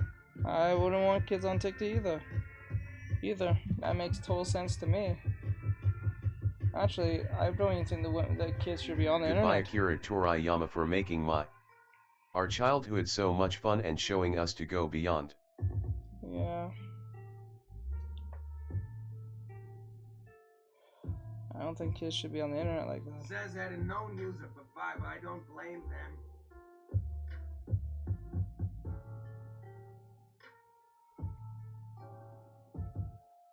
Says they said it was cause of like politics or something. I'm pretty sure it was, but ultimately I wouldn't want kids on the internet because there's too much to expose to them, and they get exposed to things that ideologies and stuff that doesn't make much sense, and they just run with it because it's cool, or they think they seem adult to get into those things, and then they start making very big mistakes and stupid radical moves that didn't make much sense in the first place. Sorry about that. Hi, Artextrix. No, it's perfectly fine. I understand. What's going on, Black? What's going on, bro?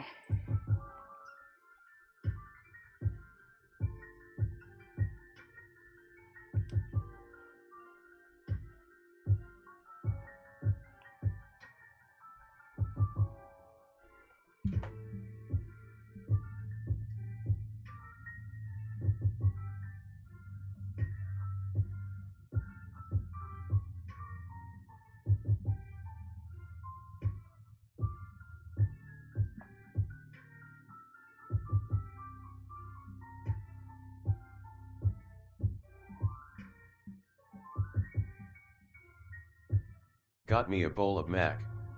Watching your stream. All is good. That's good. It's been a while since you've been here. How you been?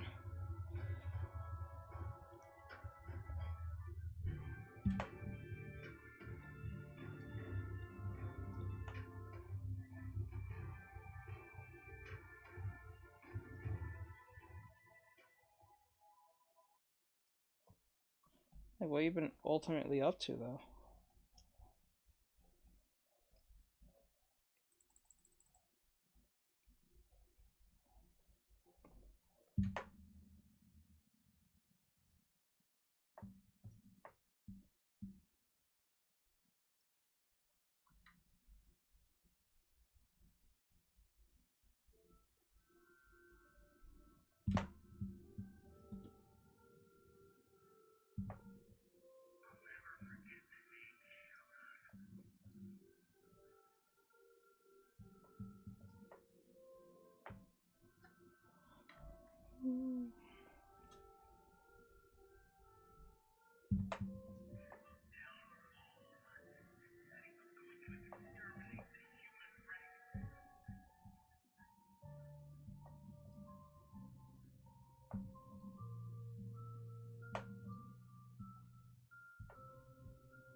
You know, it'd be a funny storyline where Goku got hit in the head by like from a villain and went evil from that point on. Just like how he got hit in the head and he went good for like no reason.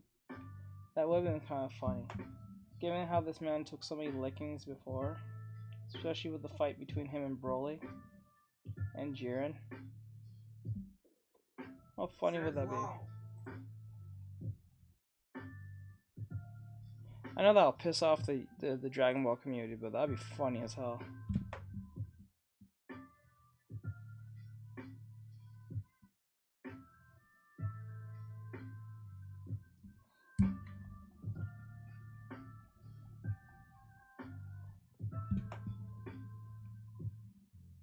Because all this time, all these villains who was just attacking Goku Says just who I missed him. thought you were gonna say. He becomes extremely intelligent. No, he becomes evil and intelligent. That would be funny. How much funnier that would be? He'd be extremely intelligent, tactical, and just like... You know how funny that would be?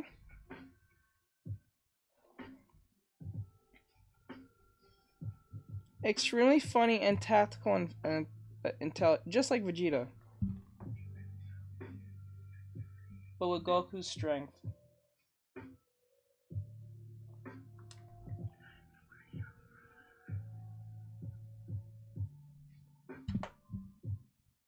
Says cartoons did that a lot back in the day. Did I really? Oh yeah. I remember. Wait. That would be interesting. It would be interesting, but it'll be. It would be interesting, but it'll be. I don't think anyone will take it seriously though. I don't think people might run with it, but I don't think people will make it canon. They'll be like, that's just a one-off thing. Like, it's one-off. What if? It's like a one-if scenario. It's a one-off thing. I'm just so glad that while America was doing their whole multiverses thing with every fucking game and like franchise from DC. Says yeah, when a not smart character hits their head and becomes smart. Yeah, like becomes smart. Like what if like it's funny how like in America we went through our whole multiverse phase, like completely went through that like with the like DC and Marvel and any other movie franchise or show that ran with that. Like, I think multiverses was the new time. TBH, I was howling out loud when Tanjiro whacked Inosuke on the head when he first met him, then Inosuke woke up screaming like nothing happened at all. LMAO. I think the funniest one is when he figured out that, I think to me, my funniest moment in Demon Slayer was when Zamatsu found out that Tanjiro was carrying Nezuko in the box, and he got so upset. He gave him like a tongue lashing. That was so funny.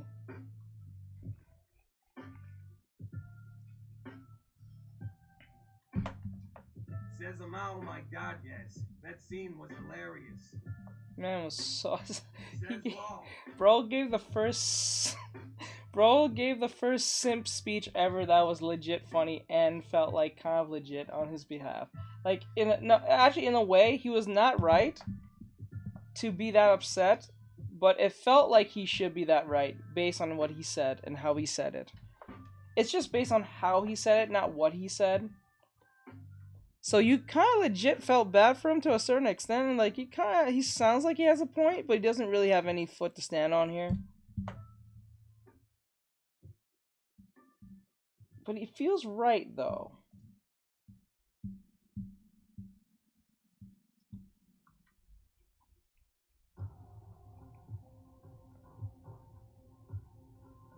Says he was so dramatic in that scene too. And later on we learned has a Scotty tag. That's funny.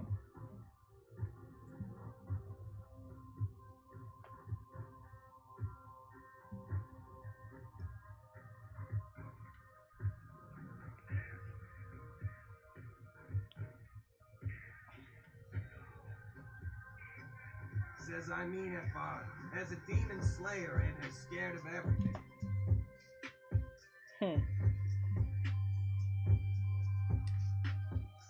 What I still don't understand if does Tanjiro know that he can like he goes hard when when he's asleep?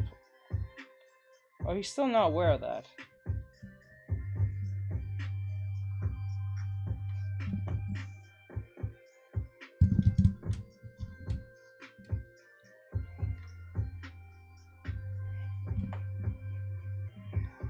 Says kinda. So I thought you would have known this by now with the district arc.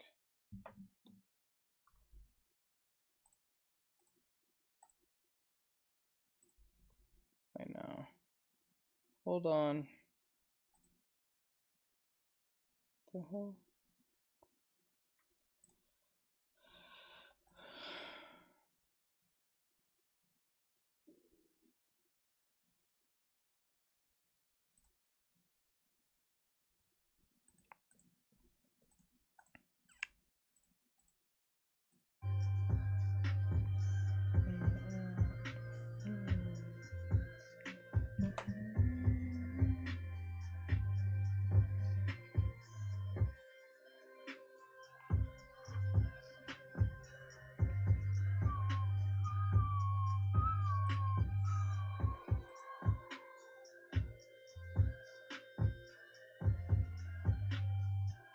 The way I drew that.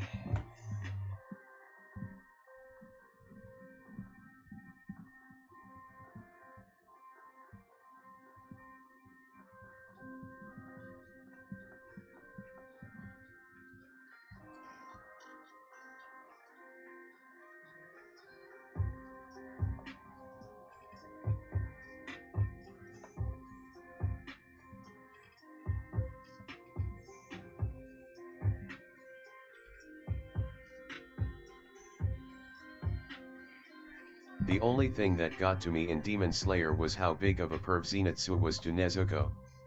And he's older than both Tanjiro and Inosuke.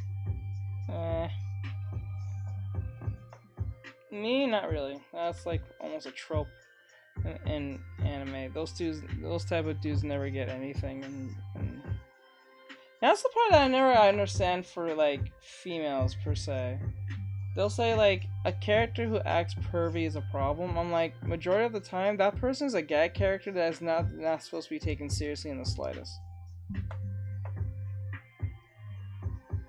Like Master Roshi for one. And they're usually extremely harmless, or they're usually the coward. They're never really truly like a threat to anyone or anything.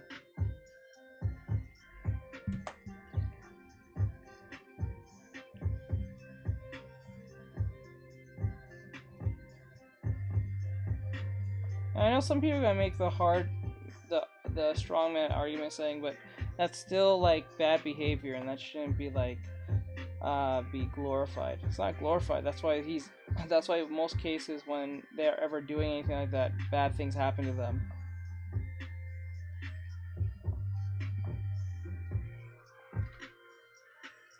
Something bad happens to them 9 times out of 10. It's very rare they ever get away with it unless they're a villain.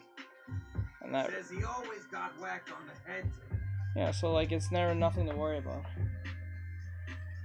Now, it's only glorifying it if the person did something, if they did said action and didn't get any type of punishment in the slightest, and was says it's not glorified, they instantly gets punished for it. Yeah, because like what's wild about it is like it's only considered glorifying if the person not only gets away with it, but somehow the show says good job. I mean, like literally give them the good job, and that's never happened. I don't think that's ever has happened. Not that in my knowledge in any anime like that.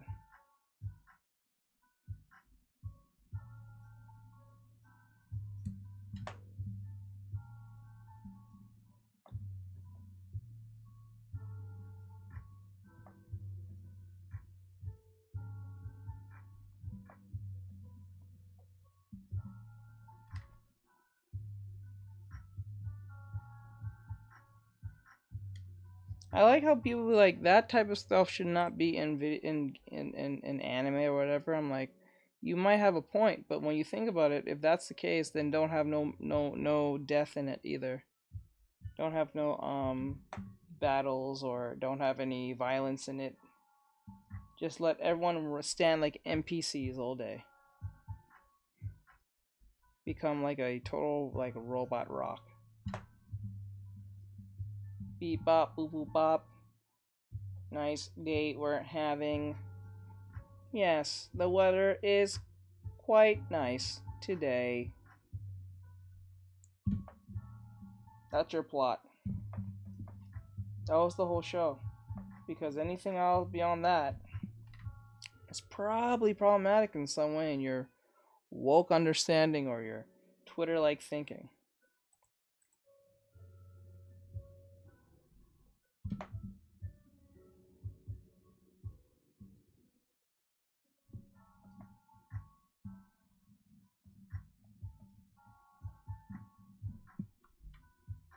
I too hate fun.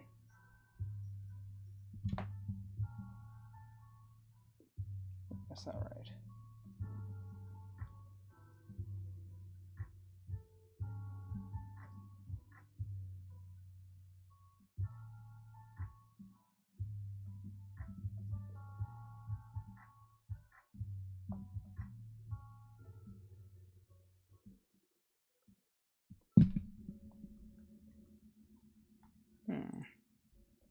That part's gotta be annoying to deal with.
Says, hey, teach where her arm is above her head. Would the outfit bend a little?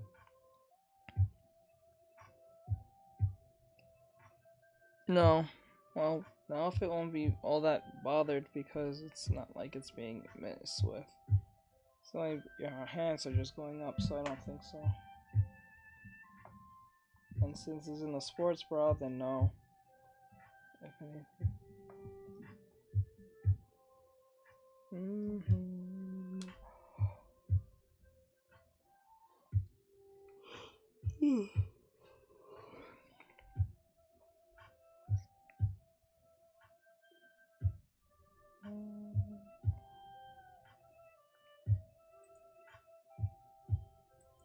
Says okay, I asked cause it's kind of near her armpit a bit. Okay.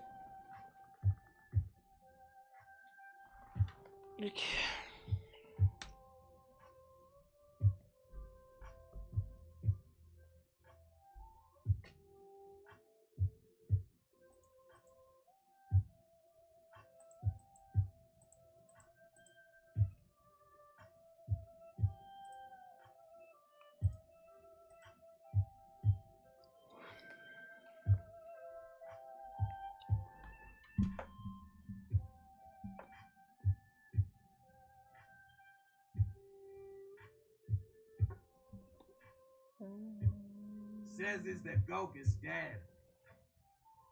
No. Well, in a weird way, yes.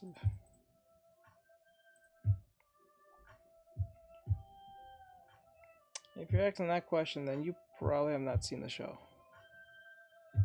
Let's see. But in a weird way, you're not wrong at the same time.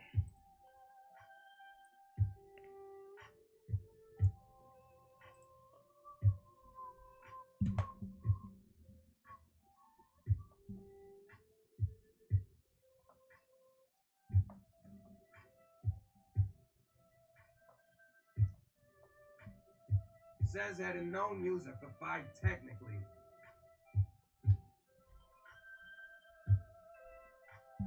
You're not wrong, but you're not right either.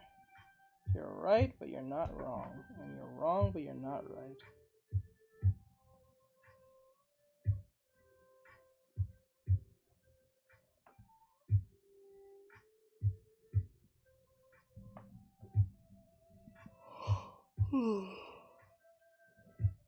Says I like Goku when it is glowing white. Some sort of transformation, I think. Yeah.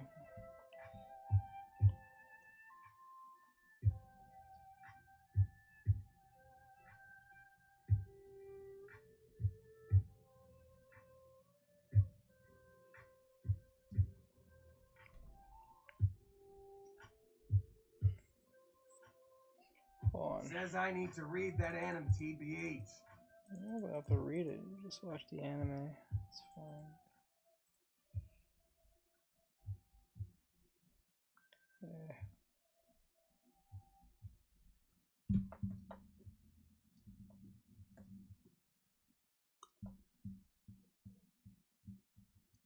Oh. Oh man, I'm getting tired and tired every more often than I should.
I'll just get the basic Signia, the normal Signia later.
Okay.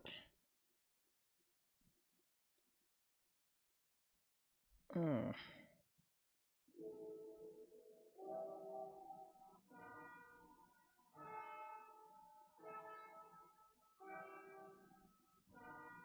right, here goes.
Okay.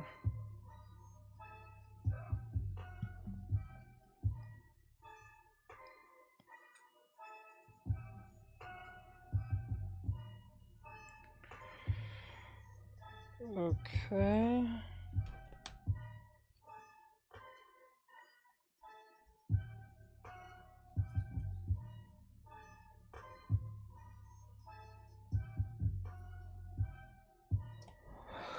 Okay, I'm gonna do one, yeah, I'm gonna do one reaction and one manga recommendation. Hold on.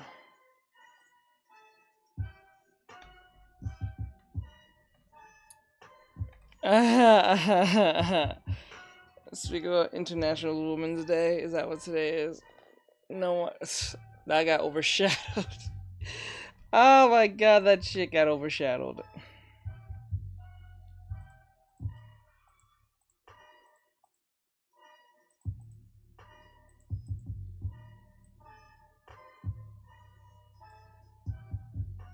Okay.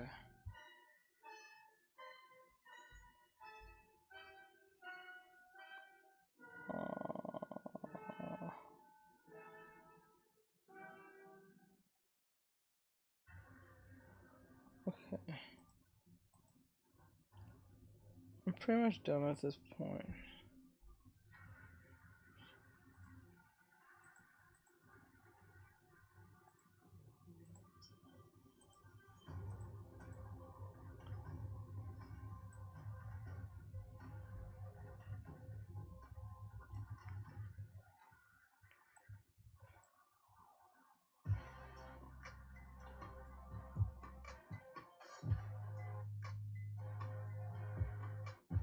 Okay.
Okay, so what I'm gonna do, find a recommendation. Ugh.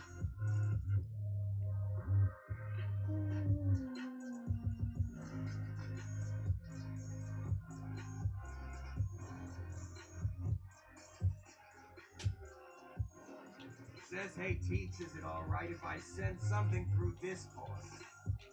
Yeah, go ahead.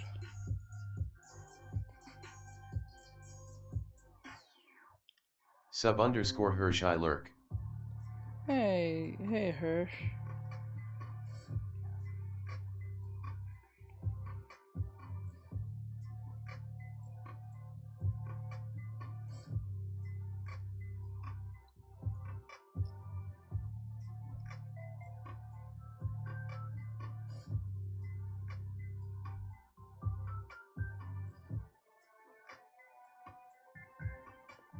Okay, this is good. No, that's one.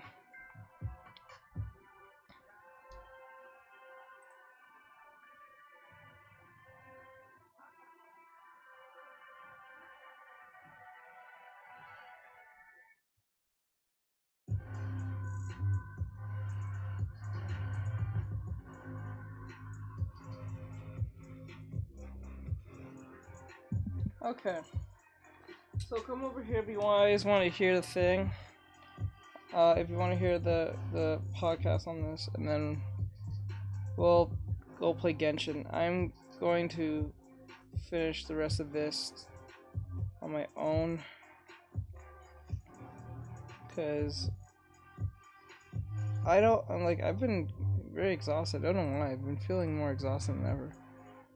So what I'm going to do, I'm going to do this a little more. I'm going to do this on my own when I wake up after the stream, but okay, so let me see.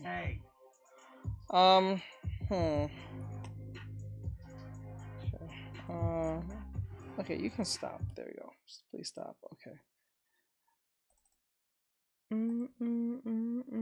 Says okay, Seth James.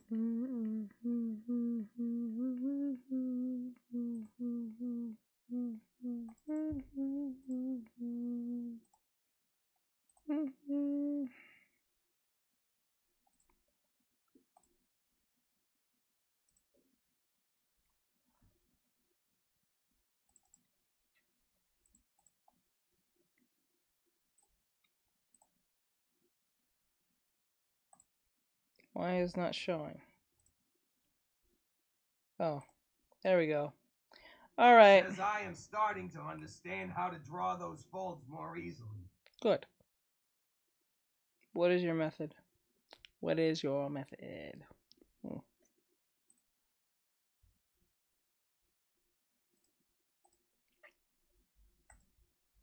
it's nothing. All right, so let's just make sure you can hear this, so there's no issues. Hey guys, welcome back to Clownfish. Okay, there we go. Alright, so with that said, you guys go over here on YouTube, Twitch, or Trovo, whatever platform other than TikTok to hear this podcast if we're going to talk about it and all that great stuff. This is Clownfish TV, Sweet Baby Ink Drama hits critical mass. Or so. So let's go and see what is happening. So while we are listening, I'll still continue the drawing as I go. We're only two. Yeah, also on Facebook. We're only doing 2 videos. So it's this one, the Sweet Baby Ink one, and then top manga you need to read. This was for 4 months ago, but I'll talk about it a little bit later. So let's see what they say. This was 2 hours ago, so this is extremely recent. So if you guys want to come over here, go on YouTube, Twitch, Trovo, Kick, or whatever platform. You won't be able to hear on TikTok because of reasons, because TikTok is not that great. So I'm going to put on jazz for you guys. There you go. So with that said, let's go. Where is this thing said? TV, this is Neon. I'm not here with Geeky Sparkles in this video. We're going to talk about Sweet Baby Ink and what is being called Gamergate 2. Oh my god. Okay, so the Sweet Baby Ink debacle has spilled over into the mainstream. Now even normies are aware of what Sweet Baby Ink is, and you know, I'm really angry about this. I'll tell you why I'm angry, because I just did a podcast episode on Derest, which you can find on Spotify, Amazon, iTunes. By the way, that is our interview podcast. And we had Peter Pischke on, and we were talking about, now this was a couple of weeks ago, but we were talking about how it seemed like everything was kind of calming down.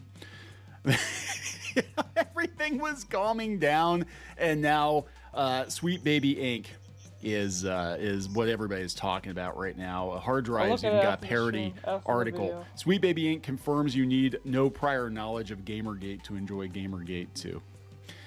Let's talk about this, because what is kicking this video off is this article by PC Gamer. Again, this is a very normie website, and they are talking about Sweet Baby Ink. It has spilled outside of the YouTubosphere. And it's Sweet Baby Ink is getting its stank all over everything. And it is indicative of a larger problem, by the way. It's not necessarily Sweet Baby Ink's fault. For those of you who do not know, and I feel like I have to recap this, and God, there is way too much to recap, but Sweet Baby Ink is basically a consulting firm out of Canada that has been... Oh, is that Canada? That makes total sense. It makes total sense. I didn't even know where they was located. Now you say it's from Canada? Okay, makes sense. Aired by multiple game developers to consult on diversity, equity, and inclusion issues, DEI issues on video games, most notably lately AAA. This case was never going to be solved. This is a terrible show. And a lot of those titles have failed financially, critically. Gamers hate these games. And this has only been the last couple of years that we've started to notice that Sweet Baby Inc. is associated with a lot of these really high-profile AAA flops. Now, do I think it is Sweet Baby Inc.'s fault? No. I think the fact that the developers would bring a company like Sweet Baby Inc. in to do what is effectively sensitivity reading, they're sensitivity readers, and have them come in and tell them what's problematic about their game shows where the mindset of the developer already is. So they're not the root cause of the problem, but they're definitely a symptom of the problem, which is this bizarre focus on DEI in the video game space, especially the AAA space. And I guarantee you there are more Sweet Baby Incs. out there. There are probably several out there. But what really upset gamers was this clip that surfaced of the founder of Sweet Baby Inc. Effectively telling you to hold your studio hostage if they won't kowtow to all this DEI stuff. That you had to terrify them to get them to hire a company like Sweet Baby Inc. to come in and quote unquote fix your problematic shit. And gamers lost their shit, and so now it's blown up into quite the issue. We've got Kotaku, outlets like Kotaku and the Mary Sue, and I'm going to pull some other articles up here. The Gamer, of course, defending Sweet Baby Inc. So it's basically the gamers versus the game journalists and the activists all over again. So yeah, I think calling it Gamergate 2 is very appropriate. I think Gamergate 1 ended with Hogwarts Legacy, where these very same people were stepped over completely, ignored completely. And despite their attempts to get Hogwarts Legacy canceled because they did not want J.K. Rowling getting even richer than she already is, the game went on to become the best-selling game of the year. And now we're right back at it again, where they're trying a different tactic, which is all the bigots are mad because, they want bigotry in games and they want racism in games. It's like, no, people are starting to see like, oh, wait a minute, this is why games suck all of a sudden. The last couple of years, all these AAA titles suck. All the women are ugly. Everybody's being race swapped. The dialogue is wonky. We're emasculating male characters.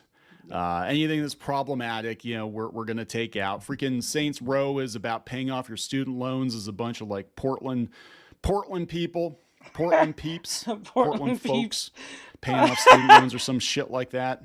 Yeah, we can't have anything problematic in games now. Starfield, pronouns could be a result of hiring a company like Sweet Baby Inc.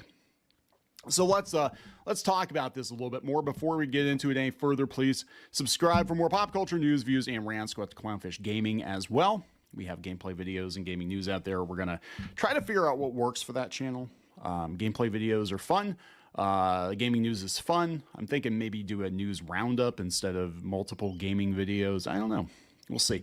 Anyway, again, just to recap, Sweet Baby Inc. about us from their website. Sweet Baby Inc. is a narrative development and consultation studio based in Montreal and working around the globe. Our mission is to tell better, more empathetic stories while diversifying and enriching the video game industry. We aim to make more games more engaging, more fun, more meaningful, and more inclusive for everyone. Well, again, a lot of their games are massive flops, and what really kicked this into high gear. A lot of people have been talking about Sweet Baby Inc. for the last couple months now, but what really kicked it into high gear is this person, Cabrutus from Brazil, put together a curated list on Steam of games that Sweet Baby Inc. has been associated with, and many of the games are high-profile failures. Talking, oh my God, we've got Saints Row, the reboot on there. We've got Suicide Squad, Kill the Justice League on there. We've got Forspoken on there. I mean, there definitely is a common thread. And again, while I don't think it's solely Sweet Baby Inc.'s fault, that mindset is absolutely killing AAA gaming. And I think this is probably why we're seeing a lot of layoffs. I have to wonder if studio heads don't realize this is killing their franchises, killing their bottom line. And they're like, yeah, let's do some layoffs. And then we'll just blame the economy. But really, we're getting rid of the activists, so we can go back to business as usual. So, of course, they reacted. They tried to get him canceled. Cabrutus, they tried to get him canceled. They tried to get the list taken down. I think there's over 200,000 people subscribed to this list. Way more people supporting the cancellation or at least detection of Sweet Baby Inc. product than are for it. But, of course, we've got journalists weighing in here. We had the journalist from Kotaku. I think she's actually the editor. Yeah, they took that out. They took out the Final Fantasy stuff. I said this yesterday. Less than a week, they took it out. It was only there for probably for the time being for 1 week. Melissa Mercanti, and she's actually taken to Twitter now, saying that she's being harassed, which I have no doubt she probably is being harassed. Hi, Lala. But I mean, she basically did a hit piece. Hey, Lala, what's going on, hon? How's your day going? Hope you're doing well. All that great stuff. Hey.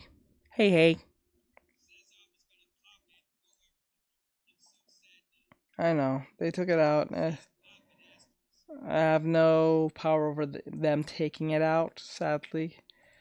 It's frustrating, not gonna lie, but it happens. Oh, shit. Bad. What am I doing? What the hell? Hold on. I'm sorry.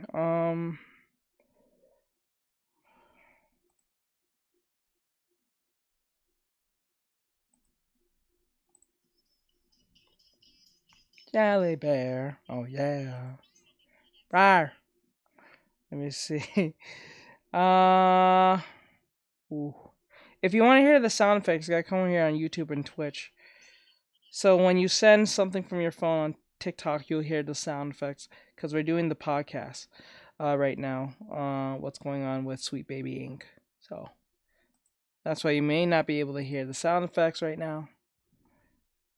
But if you want to hear them, you gotta come over here and play them. Okay, so I think that's everything I just did. Chrome. No, not Studio. There you go. Piece on gamers and called gamers toxic. Thank you, I appreciate She admitted to going to the Sweet Baby Inc. detected Discord and getting a bunch of screen caps. I mean, what did you think was going to happen? So our friend of the channel, Lorena Creel, saying where are the timestamps and the sender info from these supposed death threats, and she says, "Oh girl, they're not going to love you." Basically, they're not going to like Lorena Creel because she's a black woman, and all gamers are bigots, even though the list was started by a Brazilian guy. Next thing will be like, it's just Trump supporters. Again, the list started by a Brazilian dude, but whatever. And yeah, so we actually do love Lorena Creel. Geeky jumping in here. I jumped in here. And Alyssa, I don't think, has responded. Alyssa has been contacted by multiple people trying to get her on their shows or podcasts to interview her and ask her what the hell she was thinking, but she's not going to answer. So now we have PC Gamer weighing in on it. So it has spilled over into the mainstream. We've got Grums here, who was a guest on Derezzed, by the way, and the episode he was in will be next week. We're going to talk about artificial intelligence, and it was a really good conversation. So check it out again. Pimpin' Derezzed on Spotify, Amazon, Toriyama. iTunes. Check it out. But yeah, he said PC Gamer gets it wrong. Gamers reacted because Sweet Baby Inc. tried to cancel a list of games they worked on and got banned from Twitter by going after the creator on Steam to try and take his games away. Yeah, they were trying to get him canceled off of Steam. But all he did was put together a list that had all of the Sweet Baby Inc. taint, I guess, all the games that they're associated with. And I don't think there's anything wrong with that. You're not saying boycott, Sweet Baby Inc. But if you don't like the games, the past games that Sweet Baby Inc. has worked on, you're not going to like anything coming down the pipeline. But apparently they're getting some of the games removed, because I know when I first talked about it a couple days ago or last week. They had a lot more games on it. Now a lot of these games are getting removed. Probably AAA studios calling in favors. So here is the PC Gamer article in question. They're actually wait. If I'm correct, I think the AAA studios are telling them to take Sweet Baby off their games. Is that what that is? If I'm getting that correct, they're taking them off their games in their games list so they don't be curated or be seen, so they don't get in trouble. Ah, okay. So that's how they play.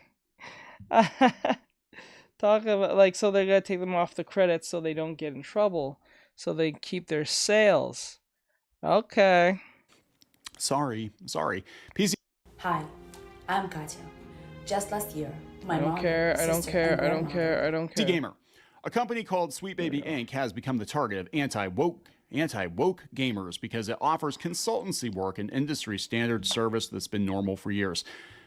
Yes, but the DEI angle is relatively new. If you're gently confused as to why everyone was upset at an allegedly sweet baby, then you're certainly not alone, as per a Kotaku report. So I'm going to stop it right there. And we've talked about this before. This is how journalists collude. One person writes an article. Yeah. All of their friends, and I guarantee you they're all hanging out in Slack together. They have all got their own Discord. They will link back to one another. And this is a technique that they've been using to drive traffic to websites and to boost their websites' search results, because more backlinks you have to articles from reputable news, quote unquote, reputable news sources, the better off, the better traction that those articles historically have gotten. And Google, and these writers need every click they can get at this point. Like, all these blogs are falling off a cliff. But I guarantee you these people are colluding behind the scenes. Hey, we're gonna support our journo friend over here, and then we're gonna have, I call it the chum bucket. One journalist dumps an article. The chum bucket. It's what? Usually Twitter outrage, or in this case, they went to like Discord or something, and then all the other journalists feed off of that article, and then it makes it seem like the entire internet is against you, when in reality it's like a dozen people, maybe. Meanwhile, that list on Steam, the last time I checked, had over 200,000 people. And those are consumers. Those are people who are registered on Steam. They buy games. So are you going to tell 200,000 plus customers to go fuck themselves? If you're 200,000 times 50, 60 bucks a pop, it adds up. I'm just saying, you don't want to do that. As per a Kotaku report, it says on the subject yesterday, a Steam group has picked up traction to the tune of around 70,000 members at the time of this writing. It's way more than that now. It's called Sweet Baby Inc. Detected as if to warn discerning customers of invasive DRM or something. It is invasive DRM. It's invasive DEI is what it is. It is. Instead of warning against potentially sketchy software, these concerned gamers have instead perceived a rising tide of ideology that's somehow taking over the industry by force.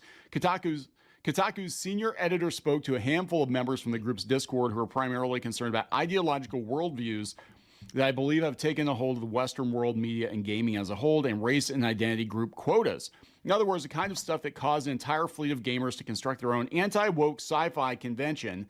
Yes, and they're like, okay, again, I want to talk about the chum bucket. What they're linking to is this anti-woke science fiction convention that the co-creator of Doom, John Carmack, attended, and they tried to get him canceled for it. Wow. Okay. So they're trying to name check Joe Carmack in this, even though he has nothing to do with the Sweet Baby Inc. stuff, as far as I know. You see how insidious they are? They really are. Now they're going to air every grievance. They're going to air every grievance. And the next thing you know, they're going to bring up Hogwarts Legacy, and they're going to bring up all this shit.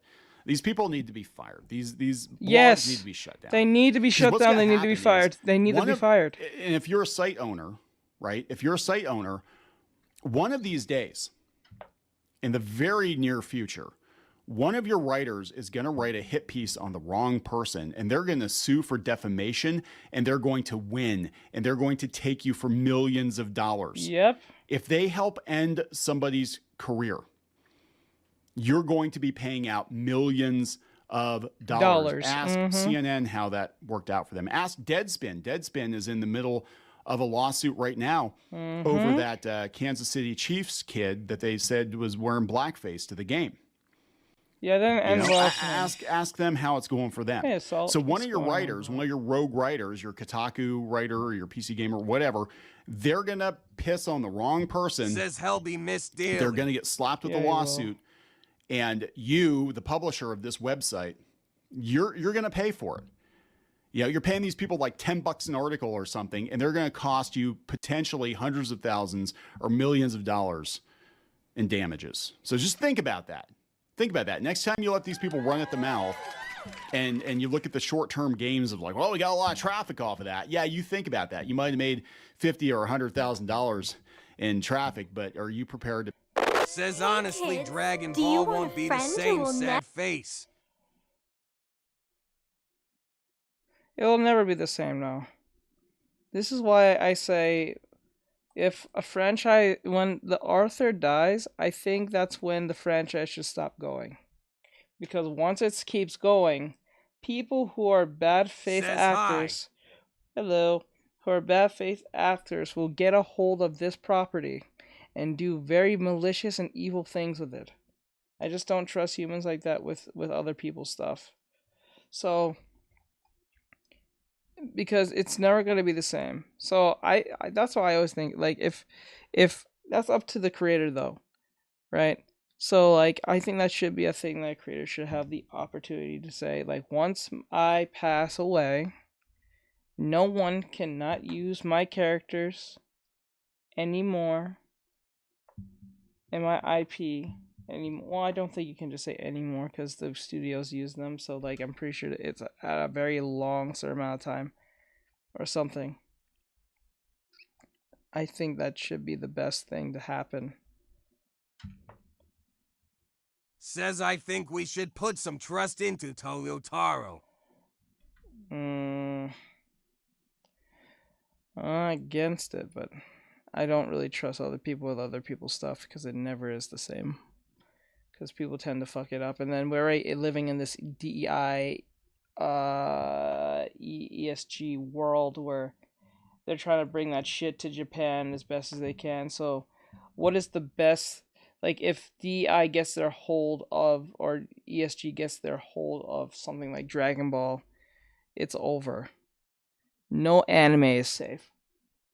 If they somehow manage to get Dragon Ball to be DEI and inclusive, no anime is safe. None. It will be over. Everything you know and love will be gone. Says I mean we still have Toyotaro. So. And that's what makes it scary. See, the thing is... Says he has the same mindset as Tori. Because I understand, but that's not the case. The case is that because of DEI right now and how rampant and vampant it is, because they're trying to get that shit over there on Japan right now, because Sega, because like I think some companies have said no to the whole DEI thing because they realize how stupid it was, but there are some Japanese companies like Sega that are still signed up. So once they get something like Sega or like Bandai or like what I can think of, Bandai or From Software, it's over. Or Square Enix already sucking that Kool-Aid already. So like, you know what I'm saying? Like Square Enix was one of them already, to a certain extent. But now, if they get their hands on something like Dragon Ball and Pokemon, per se, not saying that they don't have it in Pokemon, but it'll be a lot more prevalent. And you will not be able to escape it. That's where the problem comes in for me. It's not even about Toriyama or his successors or his subordinates under him. It's more of because it's this is a global thing that is a constant parasite on virtually everything and everyone that's involved with it. I won't be surprised if they try to get Goku saying stupid shit like his who he identifies as, or some new character who's like of color and saying a lot of things, and Goku's just accepting it for what it is, and that's it. Like Goku cares. Or Luffy, saying things or agreeing Says, with oh things no, that he please wouldn't. no. So that's what I'm saying here, because once Toei Says I know Toyotaro won't let that fly at least. well, we'll see, because remember, ultimately the company itself makes all the last decisions, and then remember, it's not even just Toei I'm talking about. I'm talking about like Shonen Jump, because remember, Toei and Shonen Jump shares the rights to like Dragon Ball. So like this, if it's not one thing, it's another. You know what I'm saying? So like, there's too many like hands, and then these hands can be tied pretty up with one another and be in bed with one another, and there's nothing we can do, because once they bring that shit and try to force that ideology, it's over. They already have a person saying that crazy shit in I think it was Kome Can't Communicate or Speak or whatever the fuck. There's a character who say that I identify as such, and that's how it starts from that point, right? They did the same thing in Tekken, but they made a joke of it. But that's how they get in. First, it's just made fun of for the meantime, and then once that becomes a joke, it morphs into something else, slightly more or less of a joke, and slightly more or less of a joke, and then it's an actual topic, and it becomes a topic, it becomes a serious topic, and more serious topic to it just becomes something you don't want to touch, and then it's part of it's not something you can't just avoid, it just becomes part of the whole zeitgeist from that point. It becomes part of the conversation. It becomes a talking point, a political response. That's how they get in. That's how the Trojan horse works. Once you make it into a joke, once it's even seen as a joke, and it enters in as a joke, it don't stay as a joke. That's what I'm saying. So let's just say they have DEI in, like, say, One Piece, right? And I'm not talking about the Netflix movie. I'm talking about the show, the cartoon, the anime, right? And then they have a character say something that wouldn't really would probably fit in One Piece, but this character is being a lot more mouthy than the rest of the supporting cast or just the crew in general.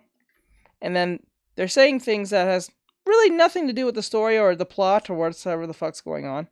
And then they first treat them as like a joke or some type of nuisance at first, and then as time goes on, whether it's One Piece, I'm back. It goes to the next franchise, and this time that character type, that archetype, is not going to be treated as such a joke anymore.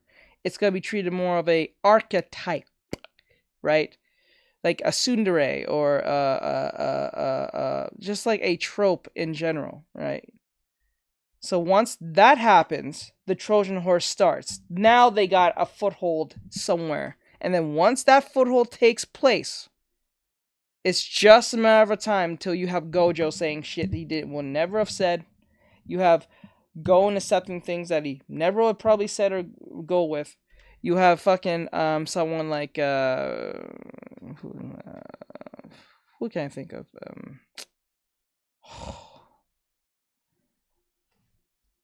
What's the show I can think of? Bleach. We have characters that wouldn't make much sense to the world all that much. Look what they did to fucking Doctor Who, right? Look at Doctor Who, and I don't even watch that show. And look what happened to Doctor Who, right? And the sad thing is, if people stop watching, it's not gonna stop it, because what's gonna happen is being paid by their taxpayers. So like, it's a tax thing. So like in the UK, so like even if people do not watch the show at all, it will still keep going because the taxpayers are paying for it from default. So it will never die. The only way the show will ever stop if the taxpayers stop paying taxes, and they know for a fact that's not going to happen. That's why something like Doctor Who is extremely woke. So, I'm putting that into your brain, right? They said that they were there's a big statement on climate change. They talk about the Xbox climate change thing, or start lengthy Twitter threads about how they accurately rendered Aloy with the usual amount of hair a woman has on her face. Yeah, they made her uglier. I'm sorry, they did. Situation grew in scale. Some Sweet Baby employees, frustrated at the idea of a curated list specifically made to avoid games they worked on, acknowledged the group on social media. While the tweet has been removed, one employee also discovered and shared the group curator's Twitter account, and it just made him more powerful. It did strike us down. Regardless of your opinion on that, it should be noted that Steam's guidelines for this sort of thing prohibit insults, harassment, and discrimination. The creator and members of these groups are responsible for ensuring that they adhere to all the guidelines outlined above. It can be argued that the anti-Sweet Baby group is violating said guidelines. How is that different than putting a list together of movies directed by you, Bull? I'm just saying, like, how is that different than putting together a list of movies starring an actor you don't like, right? Like, if you don't like that actor, why would you watch a movie starring that actor? Why would you watch? If you hate Adam Sandler, is it wrong or is it harassment to put? What's the theme? The theme is Sweet Baby Inc. This one episode is about. Together a list of Adam Sandler movies. So I'm pretty sure you're aware of the whole Sweet Baby thing. You know not to watch those movies because and I like Adam Sandler. I do. I want to be clear. Adam, if you're listening, I like you. But I'm just saying, like, if you don't like Adam Sandler movies, here's a list of movies starring Adam Sandler. Okay, then I won't rent any of those movies. I won't stream any of those movies. I don't view that as harassment. Anyway, Sweet Baby employees maintain that overall their job is to provide assistance to companies that already want to improve already existing diverse elements. I would say that is true. I would say it's not Sweet Baby Inc. in particular. I would say that they are a symptom of a problem. The ideology behind the game studio. So if they call Sweet Baby Inc., that means that they are highly concerned about DEI. That means that you know that the game is going to be quote unquote woke. You know it is because they called Sweet Baby Inc. Why would you call sensitivity readers in unless you were worried about offending somebody? And it's usually the only people offended are the sensitivity readers. Yeah. Usually the consumers aren't offended. The sensitivity readers have to justify their existence. So they're going to look for everything that could potentially, possibly, maybe offend somebody on Tumblr, 5 years ago. That's 5 years ago. This group was founded in 2018. And what's funny about that is that it's not like they stop from there. What they're trying to do is trying not to offend the future and the past at the same exact time. You can't do that. It's virtually impossible to not offend someone from the future and the past. When I say the past, I'm talking about people in the future will figure out that this game was old and then look back on it and see when it came out and say, this is problematic because this came on this year and this is upsetting me. Because the people say that. Because people look back at old movies like with Jim Carrey, Adam Sandler, Joe Dirt, all these people. And then, what's his name? Jerry Seinfeld, and say, how dare you make a movie like this from 20 plus years ago? You know what I'm saying? Expecting like everything was exactly how it was 20 years ago. Because if it was, you won't be saying this 20 years from now. And they act like a group that was founded in 2018. But these damn AAA titles take like a half a decade or more to develop, so... To the uninitiated observer who gets riled up over Starfield daring to let you they them in space. Okay, so again, another hyperlink, this time to Heels versus Babyface, to As, and the pronouns thing. God, Sweet Baby may very well represent everything terrible about video games in the modern era, but in case you aren't like that, I feel obligated to lay out an explanation. Consultation work is a complete non-event. They're a narrative development company. according especially to Pulp its CEO, Fiction. Kim Belair, and described Yes. as a consultation studio. They're Yes, if sensitivity you go readers. back and look at Pulp Fiction, there's a lot of offensive things that happen in that movie. There's one particular scene, if you know what I'm talking about. But like look back at all the movies within the 2000s and back. There was a time of their era, and that's just how it was. It was not that the people was evil, it's just that's just how it was, just like how today is we have a bunch of woke shit. One day, this woke thing will come to an end. Maybe not in my lifetime. Maybe it might end at the time I pass, or after my grandchildren, or something like that. But nothing lasts forever. Akira Toriyama is a perfect example of this. Rest in peace. But I'm saying, like, literally, nothing lasts forever. Not even evil doesn't last forever, and not even good lasts forever. So, it is what it is. Guys, so again, they're not the sole cause of the problem.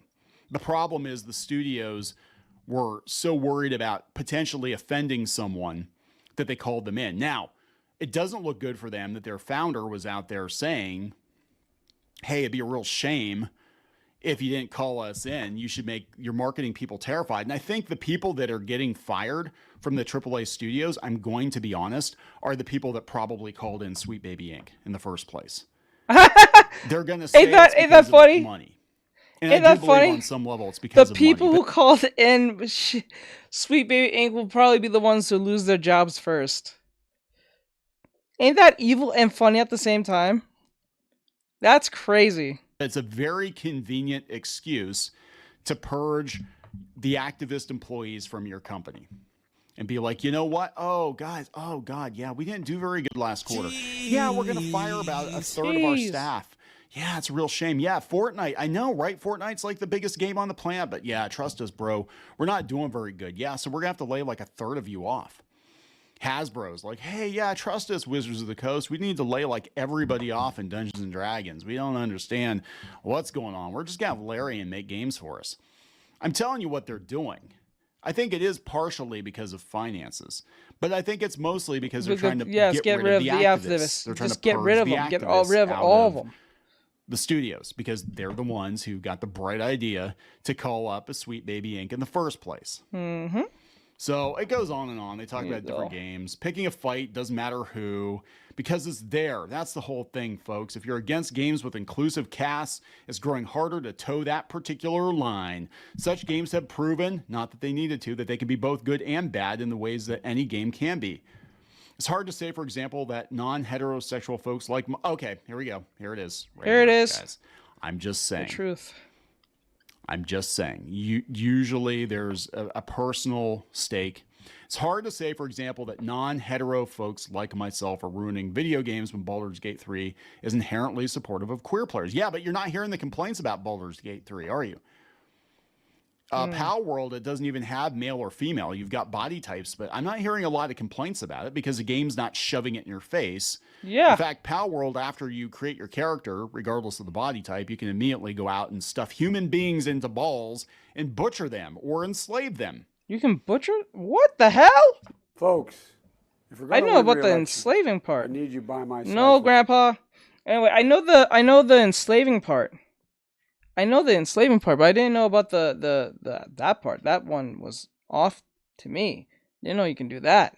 That's wild. The color of their skin is, it happens to be one of the best RPGs of the decade. But Larian's not out there. Oh my God! Screaming at you about pronouns.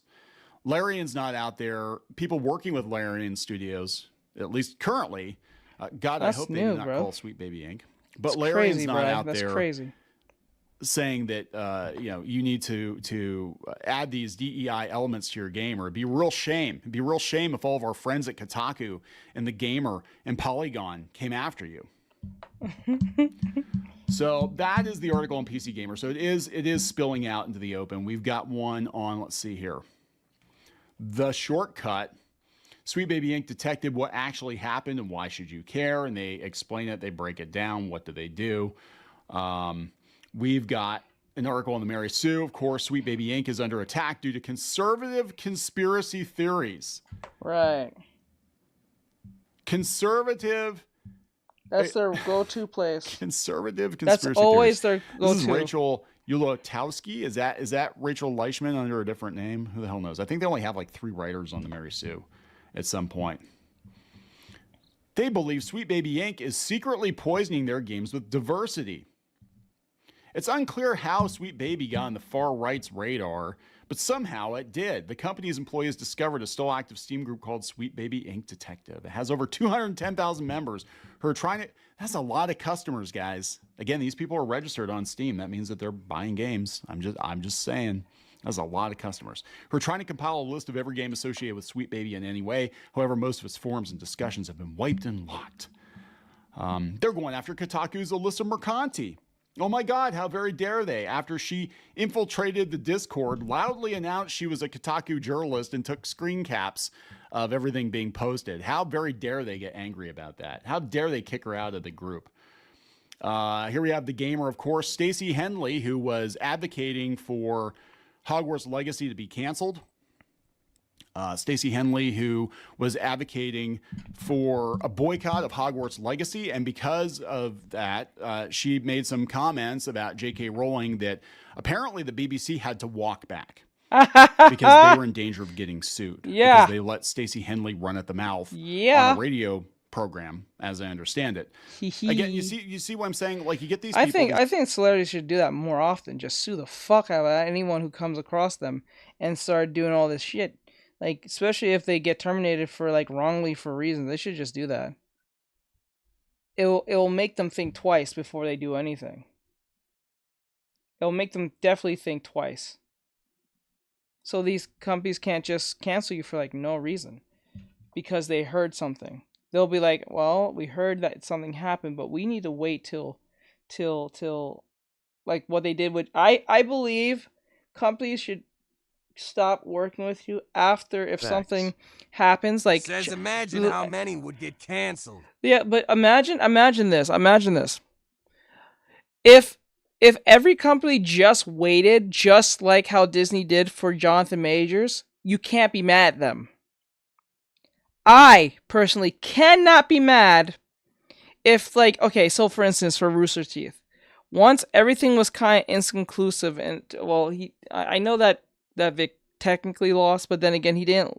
He technically lost, but it was under other circumstances now of what he was being sued for, or what he was suing for. But the point is that as long as it takes to court, and it's something legitimately, like, bad, and it's taken to court, and they wait till a verdict happens, that's when they can say, okay, are you X, Y, and Z? Did you win or did you lose? If you lose, then we terminate you. If we don't lose, you're fine. If most companies worked like that, cancel culture wouldn't exist. They wouldn't exist. The only time they should ever cancel or stop working with you is when you did something that is, like, against the law type stuff, right? And it's taken to court in some fashion. Once you're being accused of something that did not come to court, you cannot lose your job till it goes to court. So you can't make a stupid allegation on Twitter, and then because it got some traction, therefore, that makes it facts. Because that happens way too much on Twitter, bro. Way too much. Some person accused someone of something else, make a giant document thread, and you know what's weird? Most of these people don't know how to write a script, much less do homework. But somehow they're able to make documents when victim. Weird. Strange. No, he said, she said BS. Yeah, I don't believe in that. I don't believe that he says, she says nonsense. I believe if it goes to court, if what you're saying is true, take it to court. Don't put on Twitter. If you put on Twitter, you should lose credibility instantly. Instantly. Because the problem with that, because the reason if you put on Twitter, and I think you lose credibility, because if something is heinous as something you're being accused of is bad, you should be telling it to the authorities, not strangers on the internet who don't have any training of how to handle these type of things. Because most people are irrational as fuck. So when they hear something they don't like, they irrationally respond in a way that is not sound in any way, and then they do bad things. Right? That's the point I'm saying. So this is why, if someone does something to you that you do not like, or they did you something that is heinous, you go to the authorities. You don't go to Twitter. Because all you're just going to do is write up people who just want a problem, because a lot of people don't care, and a lot of people want something to do, and just want to be mad at something. You know what I'm saying? So that doesn't make much sense. Right? That's what I'm saying. If you put your shit on Twitter or anything like that, I don't believe you.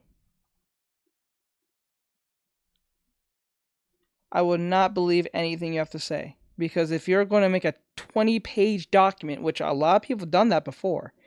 Says yeah, Twitter community isn't the best. Yes, they witch hunt, and then they did this same thing to what's her name? Oh, it was Ethan. Ethan went after a dude because not Asmongold. What's her name? That Twitch streamer is a female name. I forgot her name. She's pretty famous. Not Pokimane. It starts with A. I forgot her name. I think she has red hair. And she claimed that she was in a bad relationship with her husband or something. Or something to that extent. And she went and complained about it on Ethan's, on H3H3's like podcast or something. Or no, she complained about it. I think Alinity. Oh yeah, Alinity. No, not Alinity. Someone else. She has red hair. She does like workout videos. I think she plays video games. She does hot tub streams. I forgot what her name is. Oh, I forgot her name. It's but like she said she had not Alinity. She's the one who threw her cat or gave her she threw her cat over her head or something like that. She said her husband was really like mean or whatever, and I guess Ethan took this as some type of go after the said husband, but he not only just went out, he was trying to look for the husband on the internet, he went for the wrong person. So that person got harassed for like no reason. This random person that Ethan blasted on the internet while live streaming got attacked, and he was not even the right person. It was just some random. That's why you don't fucking go to Twitter. Because people like Ethan exist, and because he exists, he will not think clearly and do something insane like that, and put people's lives in danger. Because he has a following of unhinged individuals. That's why. I understand that Ethan was trying to be noble to a certain extent, but honestly, you should mind your business and have that let her figure that out on her own. Not Alinity. What's her name? I think she starts Says with Twitter will go after pretty much anyone. Yeah, so like that's why I would never put anything, whether the person is guilty or not, do not put it on Twitter because people have very vague definitions on what wrong is, right? Everyone has very vague or precise or very loose definitions of certain words, right? So, like look at TikTok for instance. When I was just streaming, didn't talk about anything, didn't say anything.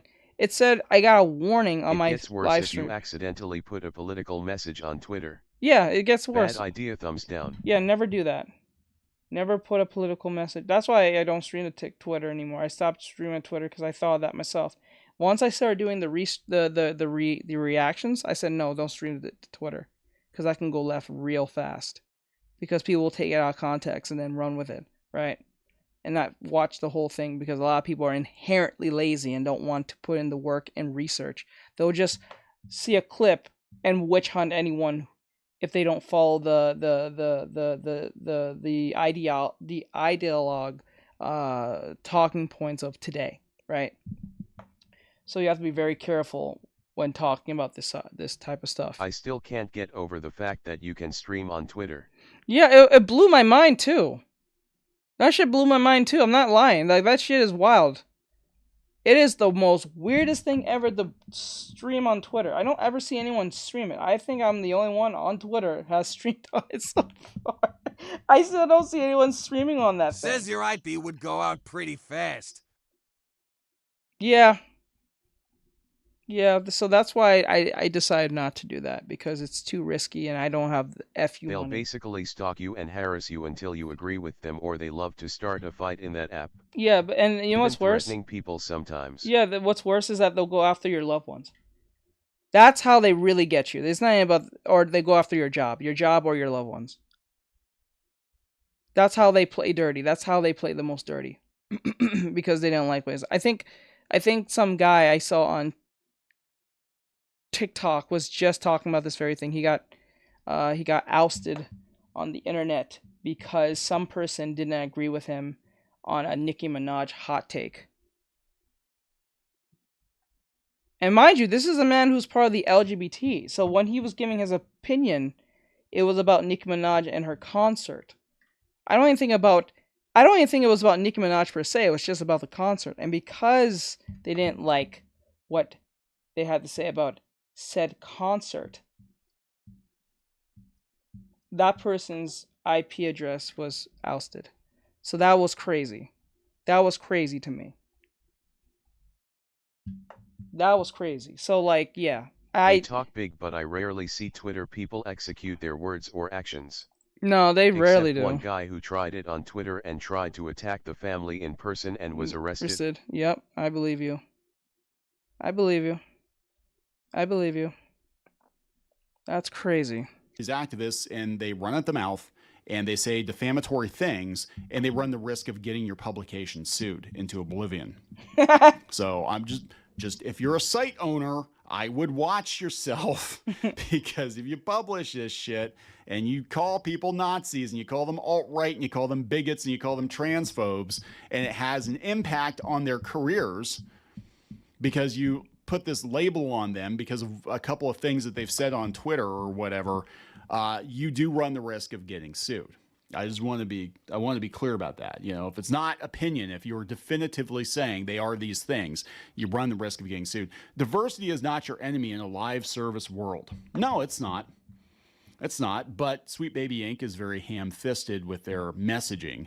Studios aren't forced to add diversity. They're forced to add battle passes and endless grind, leading to worse games and cheap demographic appeal. Right. That is true. But the whole article is about Sweet Baby Inc. Stacy says, I'm not sure how I feel about all this. It feels a little too close to design by committee for my liking, moving away from a video game being a result of the artistic efforts of a specific few who share a vision into an amorphous team of 1,000, each applying a single brushstroke to an overall painting. That's a reasonable take. Okay, Stacy, I'll give you that. That is a reasonable take. However, I'm aware that modern day games require the work of thousands and have enjoyed many games made with the assistance of narrative consultants, and some specifically with Sweet Baby Inc. On an academic level, I am curious as to what weird and wonderful results. I'm not gonna lie to you. If I was a game studio and I was writing some insane story, I will let this insane story flow. You know why? Even if I piss off a bunch of people, it's gonna bring traction by natural selection.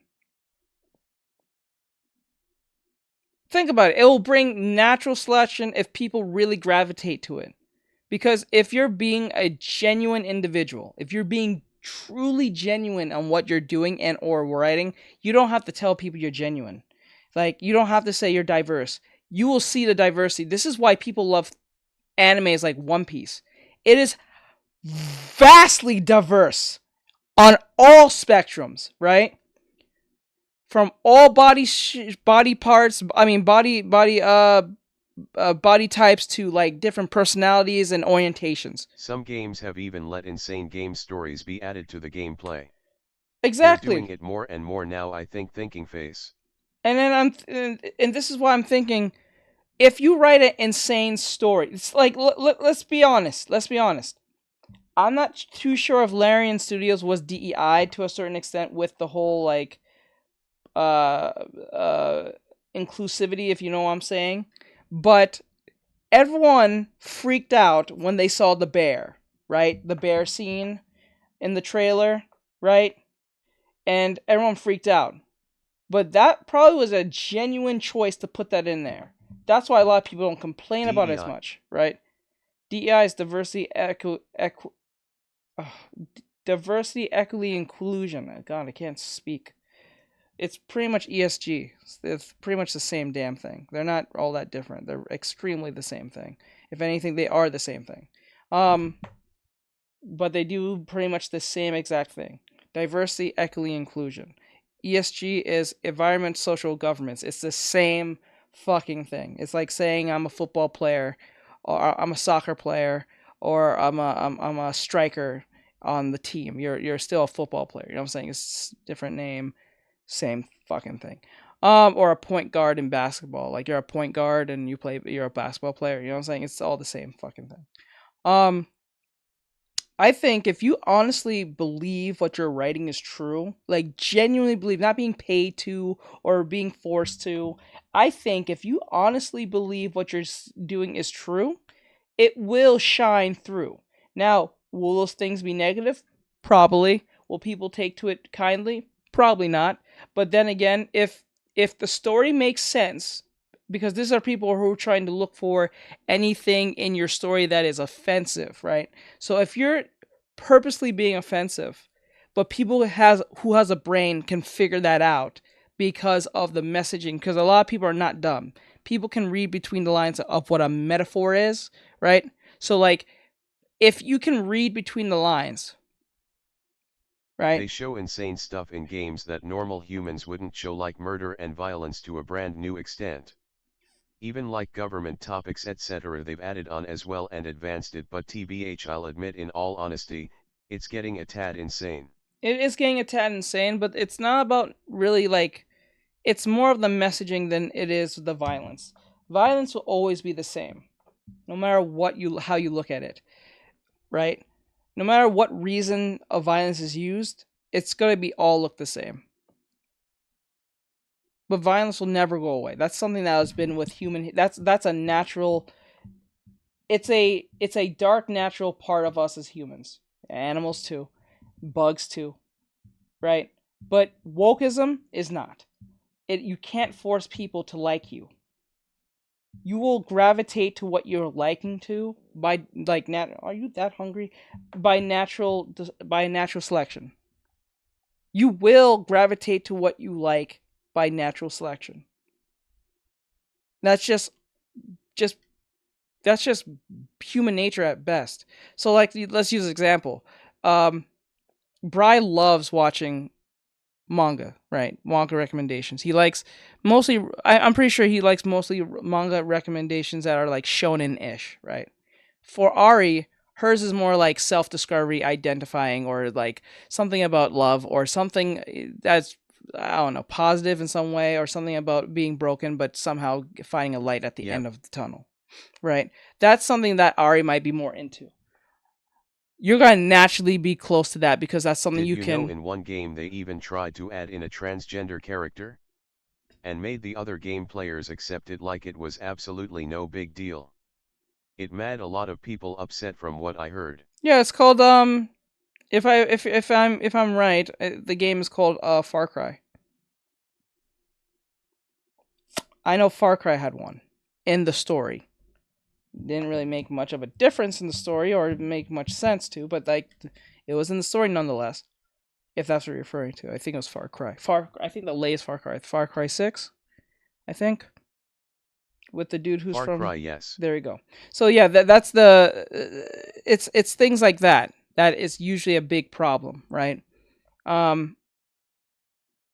Because remember, Far Cry didn't have anything about orientation in the slightest. It was mostly about you was wronged and you're getting revenge. That was nearly every Far Cry game that I know of. Some other things, but mostly just you was wronged in some way, and it's a power fantasy thing. That's it. It was not really about this. That was mainly what the story was mainly about. It was not about orientations or anything like that. But the latest one had one, so that tells you that was not genuine at all. It was just very convenient they put a character like that within the time of the time of DEI inclusion and all that stuff at ESG. You know what I'm saying? That's How many minutes do we have on this video? We Just have only curious. like 3 left. Wait, yeah, 3 left. So it is what it is. Get without their safety net.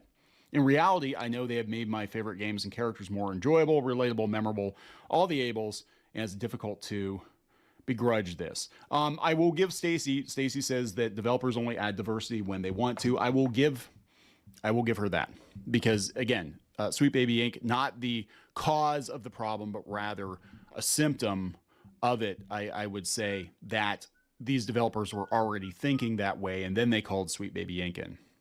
Now, here's the thing. So many studios have said that they're going to walk it back. Not the diversity and the inclusion, but the size and scope of the games. I think with the AAA title, you do have, and I agree. I actually agree with her on this. I think you have a lot of fingers in the pie and a lot of people who are like, well, we got to do the best thing we can possibly do to make sure that the most number of people like this game, because if they don't, we're going to lose hundreds of millions of dollars. We're going to potentially shut down the studio. We saw what happened with Saints Row. We saw what happened with Forspoken. Curiously enough, both of those games, Sweet Baby Inc. consulted on. But then we have Spider-Man 2, which did really well. But Spider-Man, it's Spider-Man, right? It's going to do well. So, I think that we're going to see a lot we got to stop doing that shit. We got to stop going on that idea that because it's Spider-Man, because it's X-Men, because it's Superman, because it's Justice League, because it's Deadpool, we got to stop doing that. Because that's what caused this big head arrogance comes from. Because they think, and this is why people like Cindy Kalin can take something like Scooby-Doo and think everyone's gonna just go with it because it's Scooby-Doo. You know what I'm saying? And you saw how that worked out for her. A lot of people, Marvel thought this too, because it's She-Hulk and it's a woman that's connected to the Hulk, it's just gonna do well. You see what happened to that too?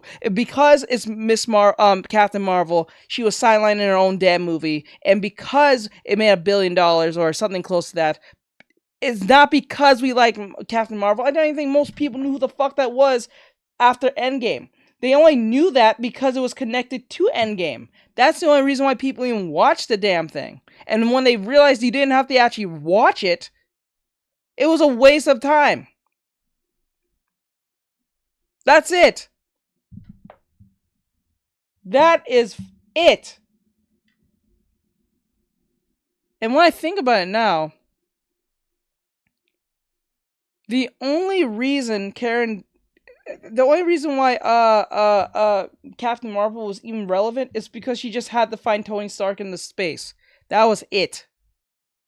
Everything else, she came in at the beginning and then at the far end. That's it.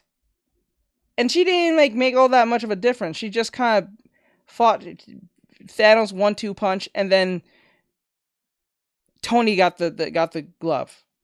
So, Captain Marvel found Tony, sent him back to Earth, send Tony the glove. Tony saved the day. So ultimately, I'm not really trying to lessen her character here, but I'm not even talking about the actress. I'm talking about the character in general. I'm not trying to lessen it, but when you stop and think of it. Good afternoon, Artextric. Hello, Shadow. Good afternoon. Hello. 1 second, Shadow. When you stop and really think of it, the only thing Captain Marvel was just a delivery person. She didn't make much of a difference in the fight other than bring Tony back home and then give Tony the glove. That's pretty much it. Teach Capri 8th sub. I don't know what I've done, but someone gave me $25 and 2 gifts from my wish list earlier today from Throne. How are you? I'm not familiar with Throne is, but I understand. I'm doing well. Just doing this podcast thing. But when you stop and think about it, we need to stop doing this thing where it's just because. That's not a good reason anymore. You know, a lot of people say it's Star Wars.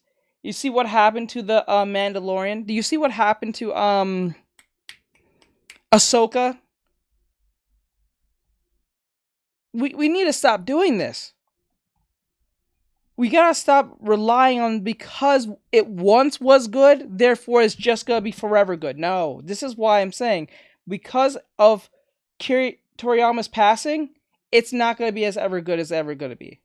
It's gonna be as good as it can be, but it'll never be as good as because Toriyama, the brainchild of all this, he's gone. This is why I say if someone passes away, you should just let the thing die with them. Don't keep going because it's never going to be the same. And to answer Star, good job on that. Good, you got $25. I'm proud of you. Wait, what were you on Twitch or YouTube or Twitch or TikTok? You tell me. Smaller games, I think that we're seeing, with Helldivers 2 and with Pow World and a lot of other games that have come out lately that had very small teams. I think we're going to see smaller titles, AA titles, I guess, or B titles. I don't know what we call them, but we're going to see a lot more of those. And I think the need. I'm working on this new case, a missing scientist, frozen solid. I've seen that before. Need for a company like Sweet Baby Inc. will be diminished because we're not going to have as many people clamoring to try to get things right, to try to be everything to everybody. And you're still going to get your niche games. You're still going to get your Goodbye Volcano High or whatever, which again Sweet Baby Inc. worked on. But I'm just saying those kinds of games are never going to go away. Those kinds of indie games for a particular audience, they're not going to go away. What is probably going to happen though is a lot fewer games that focus on player satisfaction and paying customers. And if I were a studio, I wouldn't call Sweet Baby Inc. For the sole reason that there's so much drama attached to Sweet Baby Inc. at this point that I don't want to run the risk of losing 200,000 plus customers just because I decided I was going to call them up, and the off chance that they might net me like another 5,000 players or something. Yeah, for real. Like when you think of it now, even more, if I was any company, I would be like, I'd rather get 200,000 new players and paying customers. As he said, I'd rather get 200,000 customers on my own than get 1 million people hating me for my game.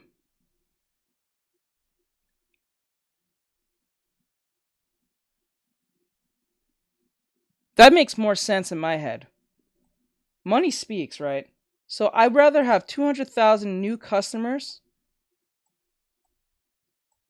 who enjoy my work and is literally paying and playing my game than have 1 million people calling my game woke and then don't want to play it because Sweet Baby is stuck to it.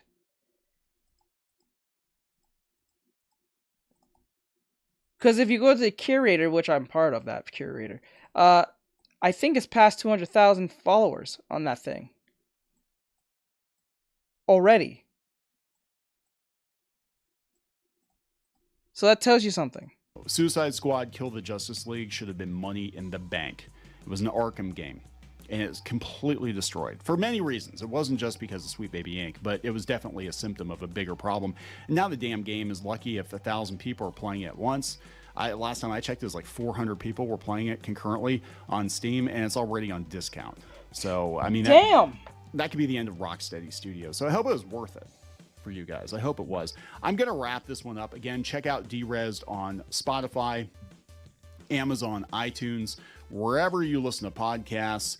We also have an audio version of Clownfish TV out there too. You can check that out as well. If you can't watch us, you can listen to us. If you want to listen to us, you don't have to listen to it. I'm just saying.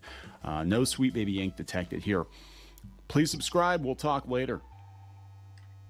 That's crazy. All right, so that was pretty much Clownfish TV with Sweet Baby Inc. drama. Has critical mass. Please go and follow, like, subscribe, whatever to them, and also to yours truly if you like these videos and want to support and keep these videos going. Also go to the Patreon. All right, before I go to the next video, or our last video, I know Ari needs some help on something. Toriyama. I know he needs some help on something. Hey, Souls. Hey, bud. Let me see. What was the issue? Hey, Teach, could you show me how... Says hey. Okay. Teach, can you show me how I should I draw sent it to the Discord. folds of the sweats on her? I understand most of her leg that is extended out, but the one that says, can I show you my animation? Yeah, sure. It is tricky to draw accurately. Okay, so it's the same leg. It's the same leg.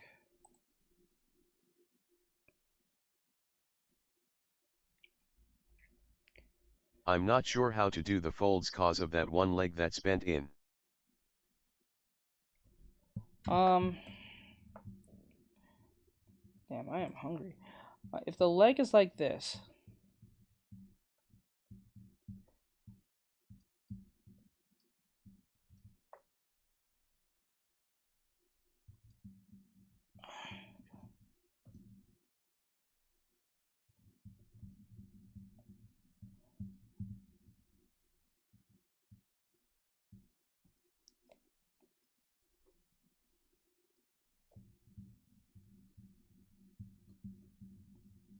And her waist is sort of at an odd position is what also confused me a bit too.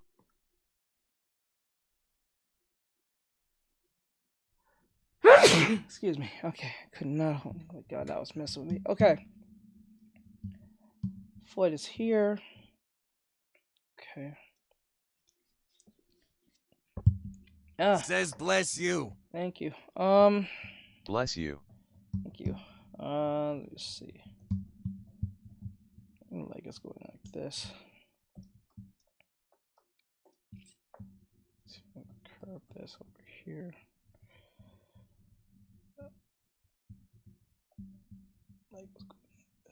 Okay, so I feel like this is kind of wrong the way they drew this. If we're doing accuracy, but then again, it looks cool.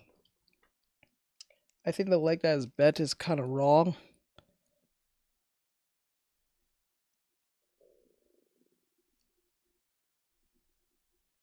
Yeah, I think that's wrong, the way that leg looks now when I look at it. Because it looks so bent weird, but it looks cool.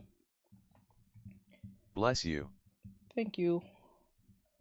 Okay, so if the leg is here, right? What was odd? The reference. Yeah, I tried to find a similar pose, but this was the closest I could find. Yeah, I think this leg is broken. I don't think that's correct, the way that looks, but I could be wrong. It's just the way it looks just looks off to me. It looks really off to me. Okay, so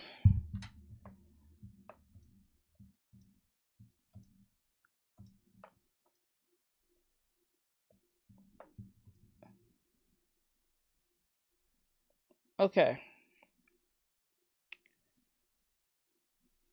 If she had pants, wait, this is about pants, right? Plus I'm not sure of the fighting pose name, so I couldn't look up an accurate pose for this. I didn't know fighting poses even had names. Oh, no, that's actually true. I think in Chinese things, I just said like, but you can't draw accurately. What could you draw? Sweats on her. I would wrap this because this is the pants. And then because there's a lot of movement, everything is going to come back to this kick. Because there's a twisting happening. Well, I think so. This is a karate pose that I looked up on the Pinterest search list. Yeah, I noticed. Okay.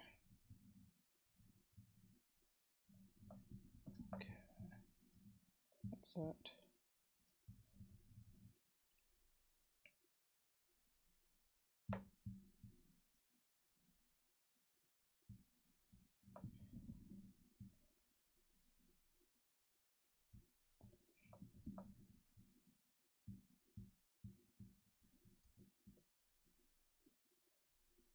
Okay, so like the crotch area somewhere. Says there were other poses that were like this, but the move a bit more advanced. I don't think this move is technically advanced, it's just not accurate. The more I look at it.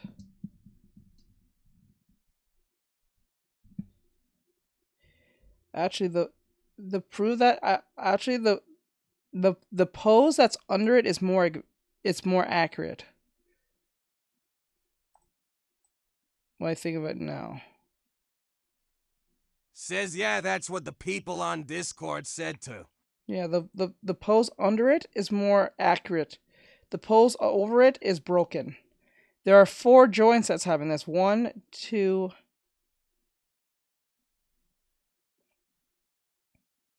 Yeah, it's too spaced away from the leg. It'll be very uncomfortable. That you'll be in pain, I think.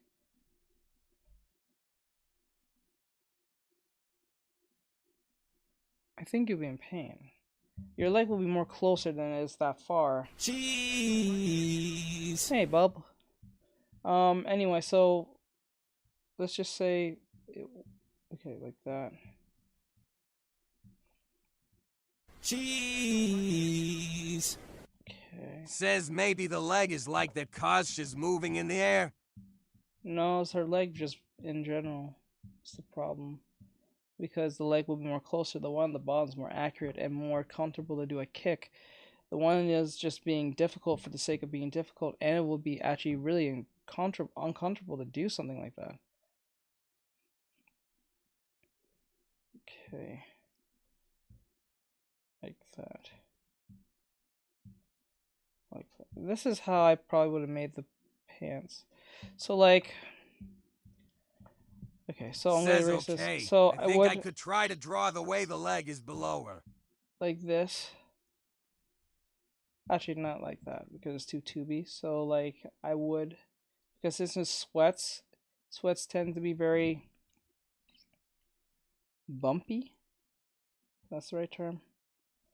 And then it'll fold right here in the corner. Because there's a bending. And there'll be a little bit of a... Because... there's a pulling happening here. Like that.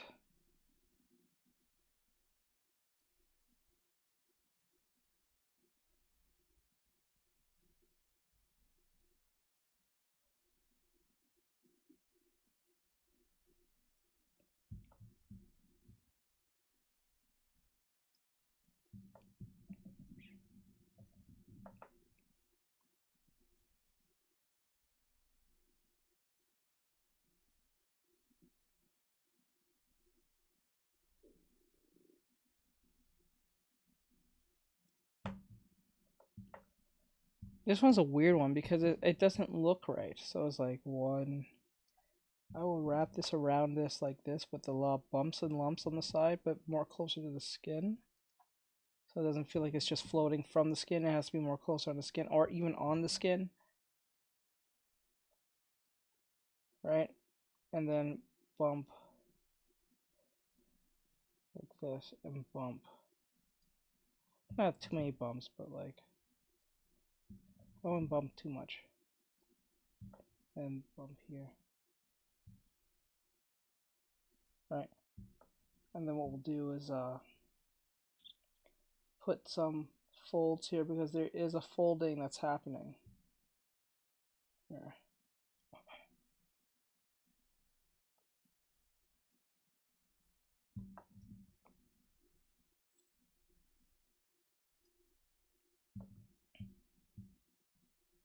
Says would there be wrinkles around where her knees?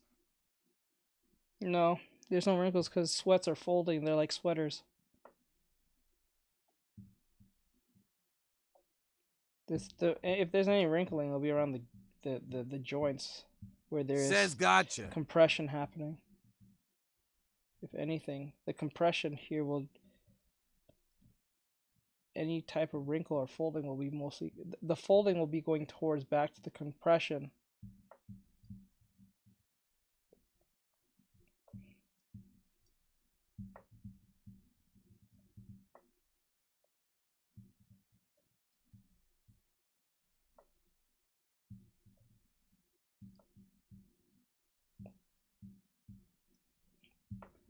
So yeah.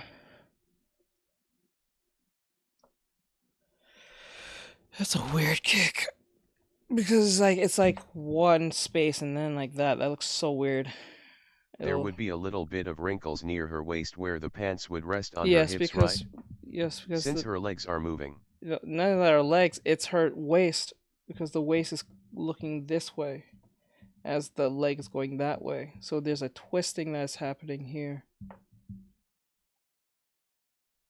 The crotch area actually shows this if you look at the reference.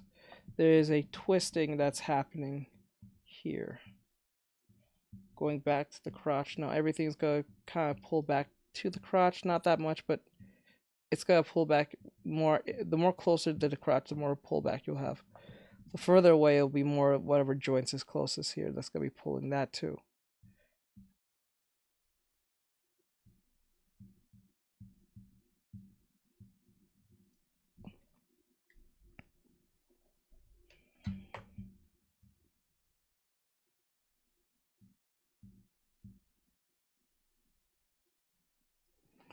All right, that's pretty much that.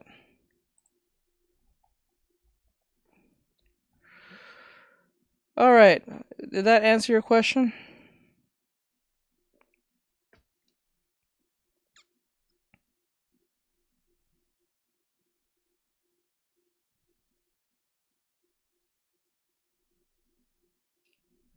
Yo, how it going today? Yo ho. The sweats showed like a line in the center of the crotch area. I'm not sure if that's lining or what makes the legs expand. Wait, what? The sweats showed like a line in the center of the crotch.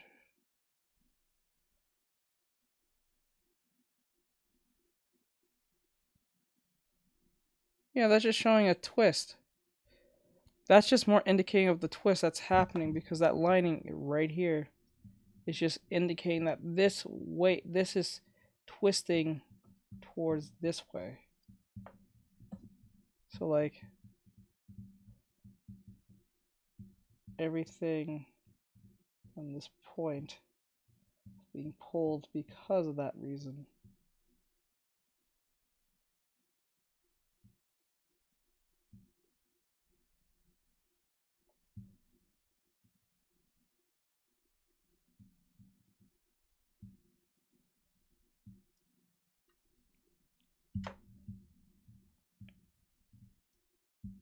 Says, could you also show where I should place the wrinkles on her sweats? Place the wrinkles. Oh, here, here, here, and here.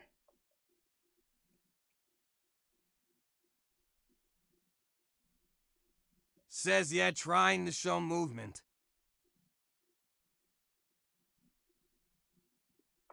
And these are especially like, okay, let me show you. Says, salutations, my good chum. Hello, 3NB, what's going on? How goes it? So in these areas, it'll be, given that it's twisting, it'll be here, and here, and here, and here.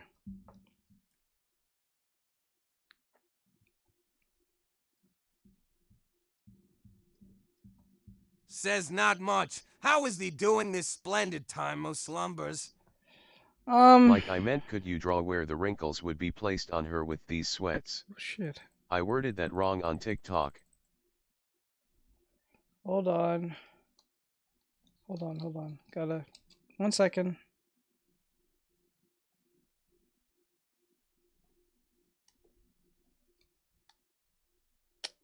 Come on, TikTok, stop being stupid. I honestly got that right. Okay. To answer your question. Says, oh, no worries, teach. Let me see. Says here.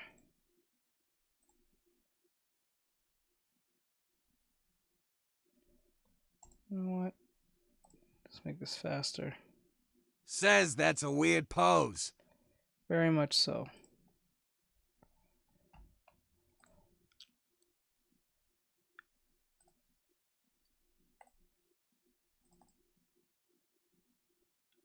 Let's just do this fast so I don't have to keep redrawing the same thing. Says, can I see a reference? Let's see here. Says, oh. Like this. Oops. Dude, what the fuck? Okay.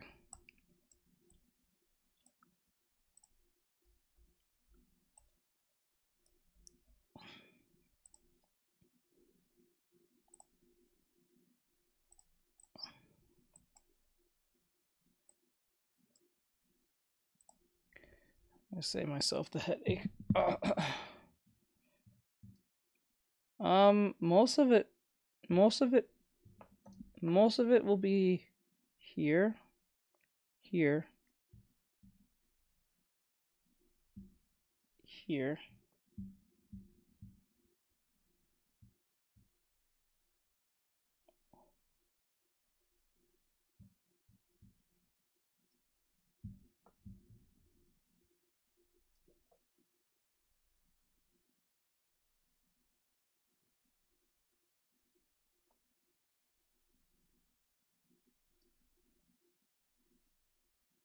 Oops.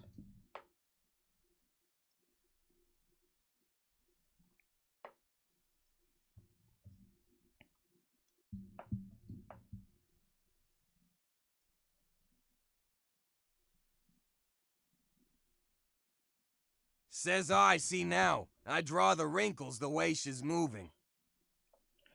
Yes.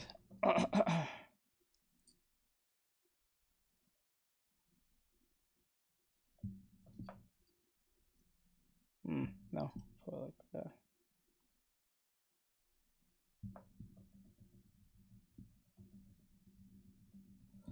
And there's no like wrong way of doing it.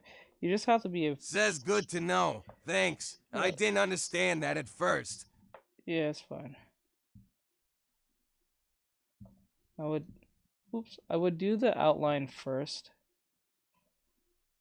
Oops, not like that. Phew. Like that.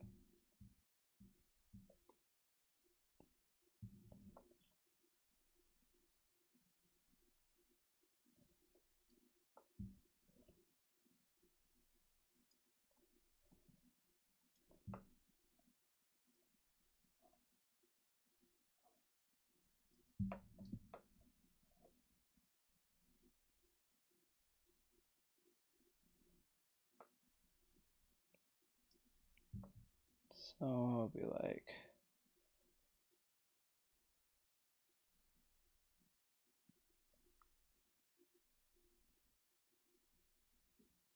Teach how far do you usually draw the gesture drawing? yeah, how far?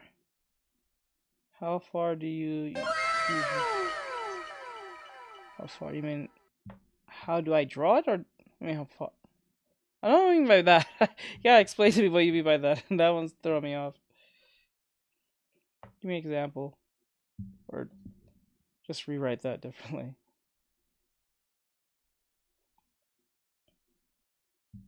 Like that. Says I think they mean how advanced do you draw gesture drawings? It really depends on the gesture itself. But oops, not like that. That's weird looking. Says like clothes to or just hair and face features. Oh.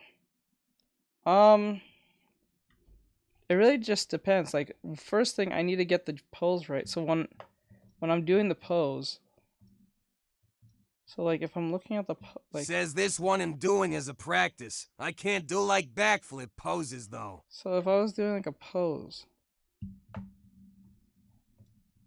I don't really focus on accuracy at first. Says I had to type it on Twitch because Teak Tom isn't letting me. Says talk asterisk. I try to keep the flow going.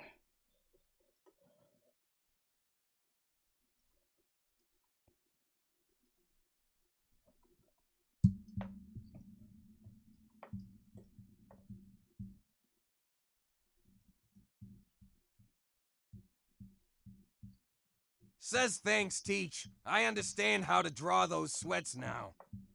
Yeah, no problem. Okay.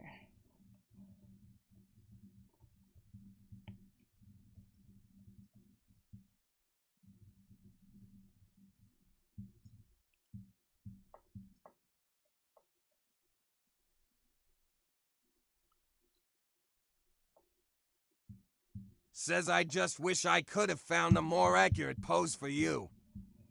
Let's see. It's fine. And then the arm is like...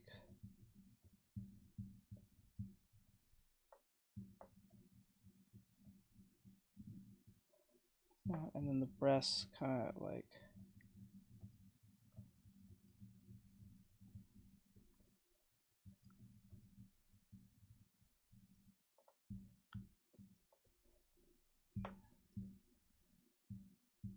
This is broken too, I believe. Yeah, that is broken. Says TBH, I don't know if someone drew that reference on Pinterest or if it was generated. No, that was on Pinterest. This leg is broken. Based on this reference.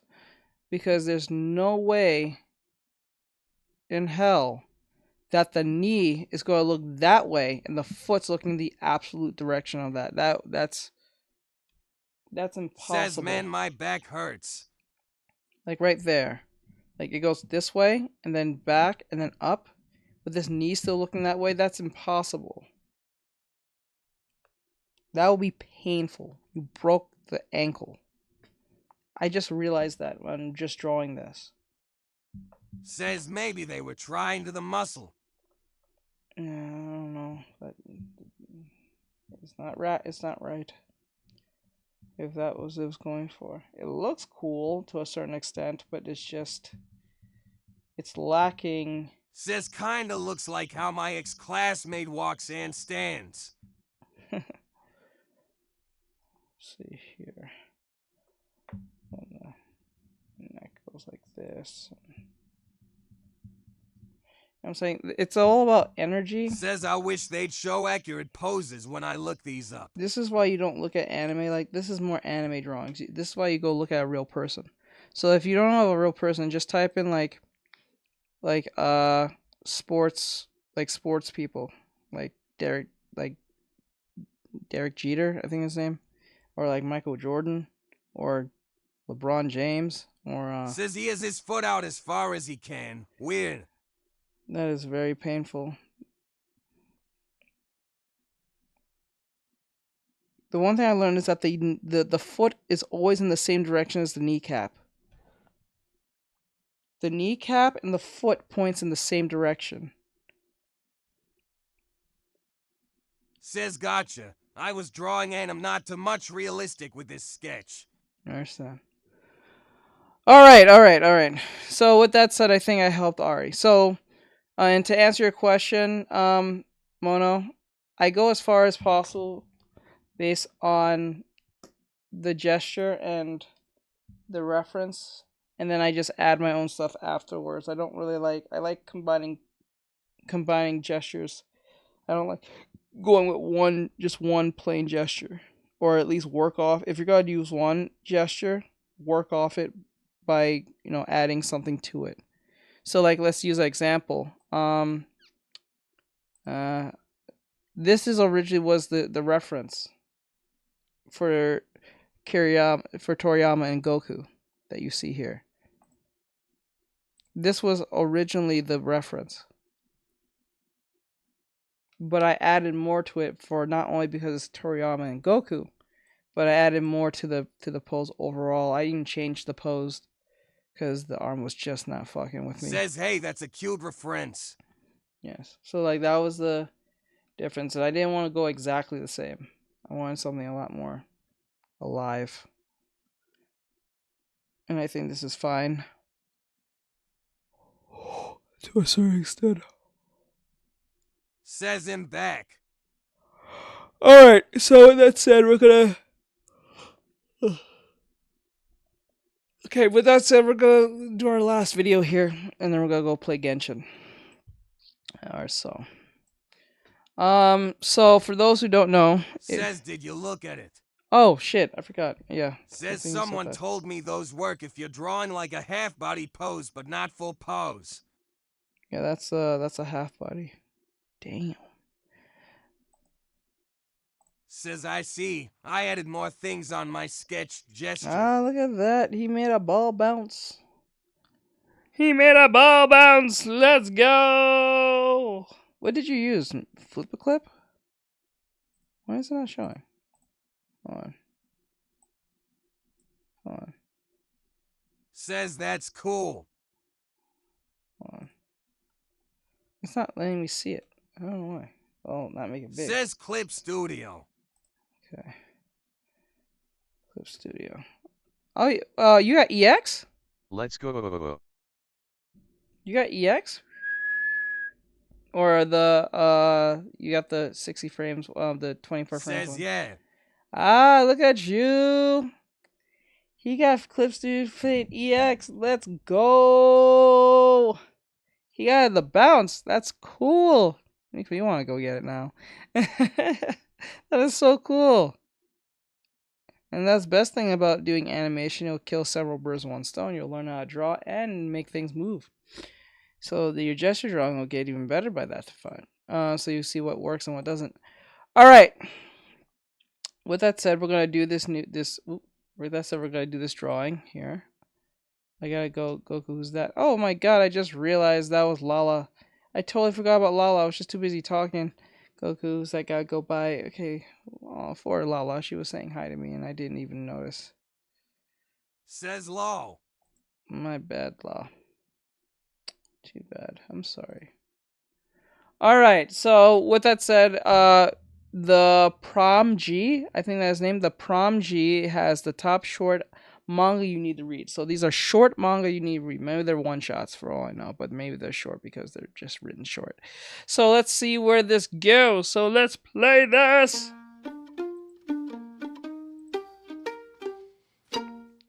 Commercials. When you have auto glass damage, no. Come on.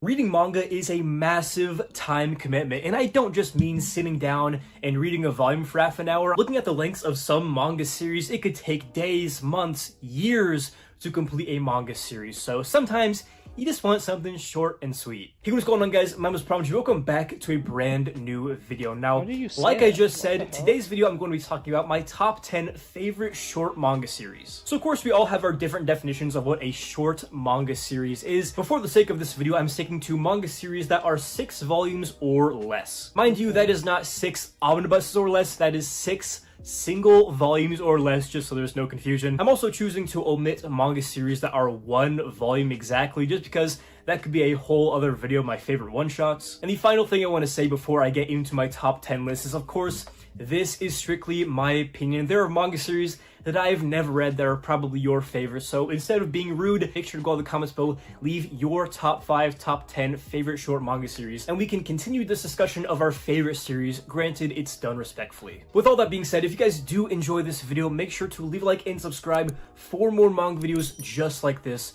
So without any further ado, I say we get right into the top 10 short manga series list. So coming in at the number 10 spot, we have an absolute classic, and one that I'm sure many of you guys have experienced through the anime adaptation. That is Go Nagai's Devilman. Devilman is basically a manga series about these devils and demons who come back and try to take over the earth, and one high school student becomes Devilman using the demon's power to fight back. Now, I know that that is a very brief plot synopsis, and for all these series going forward, I'm going to give a little blurb at the beginning to tell you what it's about, but Devilman is such a rich series. Obviously, just from that little plot synopsis, the plot sounds pretty basic, but where the series really thrives, it's in its characters' artwork. Our two main characters, Fudo and Ryo, have this great dynamic between kind of like good and evil. I kind of liken it to the relationship between Johan and Dr. Tenma in Naoki Urasawa's Monster. And then of course we have the beautiful artwork, which is so clean. And I know a lot of people get scared off when it comes to approaching approaching an older manga series just because it looks so much different than what we have now. But Go Nagai's art style is so unique and stylish with these very bold lines and outlines of the characters. But aside from being sleek and stylish, he can also get very gritty and visceral with his artwork, especially when he's drawing these demon designs and these dystopian hellscapes as the demons are taking over the earth. If you want a fantastic, dark, short, and extremely influential manga series to read, I would look no further than Go Nagai's Devilman. Coming in at the number 9 spot is a series that I listed in my top 20 favorite sci-fi manga of all time. You know, it was extremely vague when I watched the anime on Netflix of Devilman Crybaby. And it was always so weird how what's-his-face got his devil powers. He just went to a club one day and just turned into the devil.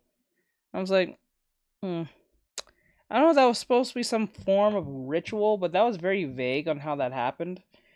Still don't know up to this day how that became so. If I don't remember a plot point, maybe I forgot something, but Jesus Christ, that was something that threw me off so much. But the soundtrack was lit, though.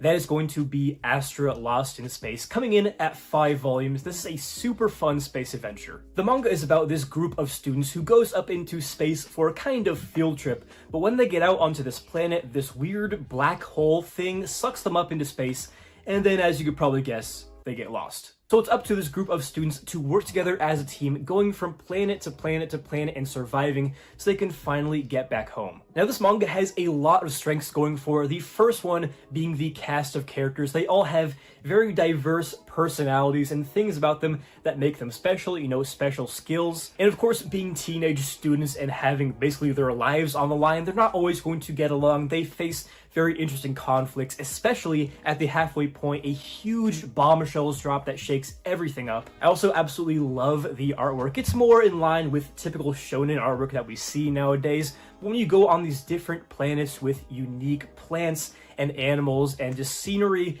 it is really cool to see. It's only 5 volumes in length. It's in print. You can even probably find it cheaper for around $35 for the entire set. I would highly recommend checking out Astra in Space if you're looking for a shonen series that is super slept on, but so fun. Now moving on to the number 8 spot, we have a manga series that is not quite as fun as Astra Lost in Space, but it is super impactful and one that I really resonate with.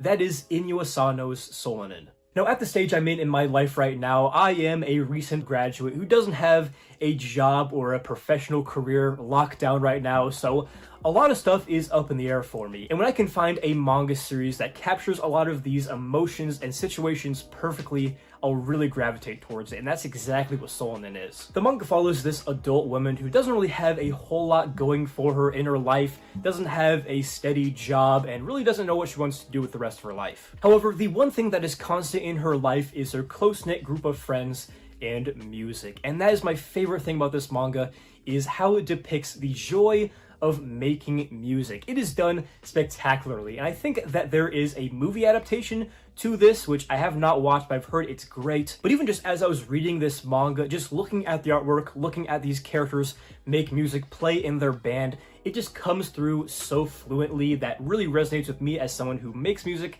and loves the medium. And there are some more emotional and sad moments, as you could probably expect from an Inyo Asano manga, so go in knowing that. But besides all that, this manga is just a joy to read. I really have to go revisit it again because it is super meaningful to me personally. I know a lot of other people feel the exact same way. So at the number 7 spot, I'm sure all of you guys knew this one was coming eventually. That is a classic of science fiction that has defined the genre and the manga medium at large. That is, of course, Otomo's Akira. And I won't spend too long on this one just because we all know Akira. It's a cultural phenomenon. It is one of the greatest sci-fi manga of all time, unlike the movie. But when it comes to sci-fi, this manga has it all. First and foremost, it has a fantastic dystopian post-apocalyptic atmosphere, and the artwork in these buildings, just the landscapes are beautiful. Obviously, we have some of the most iconic manga characters of all time, that being Kaneda and Tetsuo being one of my favorite characters of all time. But the big reason I will always recommend the Akira manga over the movie is that it gives you the entire story. I mean, a big drawback of the Akira movie, and one reason I don't really think the plot is executed that well, is because it basically only gives you half and just cuts off. Whereas in the manga, the world is so much more fleshed out. I mean, they go to this city where these gangs rule the streets. It is just so cool. I cannot think of a more cool sci-fi environment, to be honest. So whether you've already seen the Akira movie or not, I would highly recommend, if you've not read Akira, you need to read it. It is one of the classics for a great reason, one of the best sci-fi manga of all time. So sticking with sci-fi, coming in at the number 6 spot, we have a sci-fi manga from one of my favorite manga of all time. That is, of course, Makoto Yukimura's Planetes. Now, on the surface level, Planetes is a manga series about this group of workers on this junker ship out in space as they go around collecting trash and debris they find floating out in space. But what I love so much about Planetes is the characters and the very difficult themes that the manga tackles. Now, when it comes to characters, the best compliment I can give is that your characters feel like real human beings, like they have real emotions that you as the reader can personally relate to, and Planetes has those in spades. I mean, just looking at our main cast of characters, you have one who suffers from mental health issues, you have another who is a single mother, as well as a man who lost his wife in a tragic accident and is dealing with that loss. And throughout the 5 volumes of this series, you get to see a lot of other more short stories that are related to the main characters, where you have these other characters who experience things like racism and abuse. And don't get me wrong, it's not all so grim and depressing. You also have themes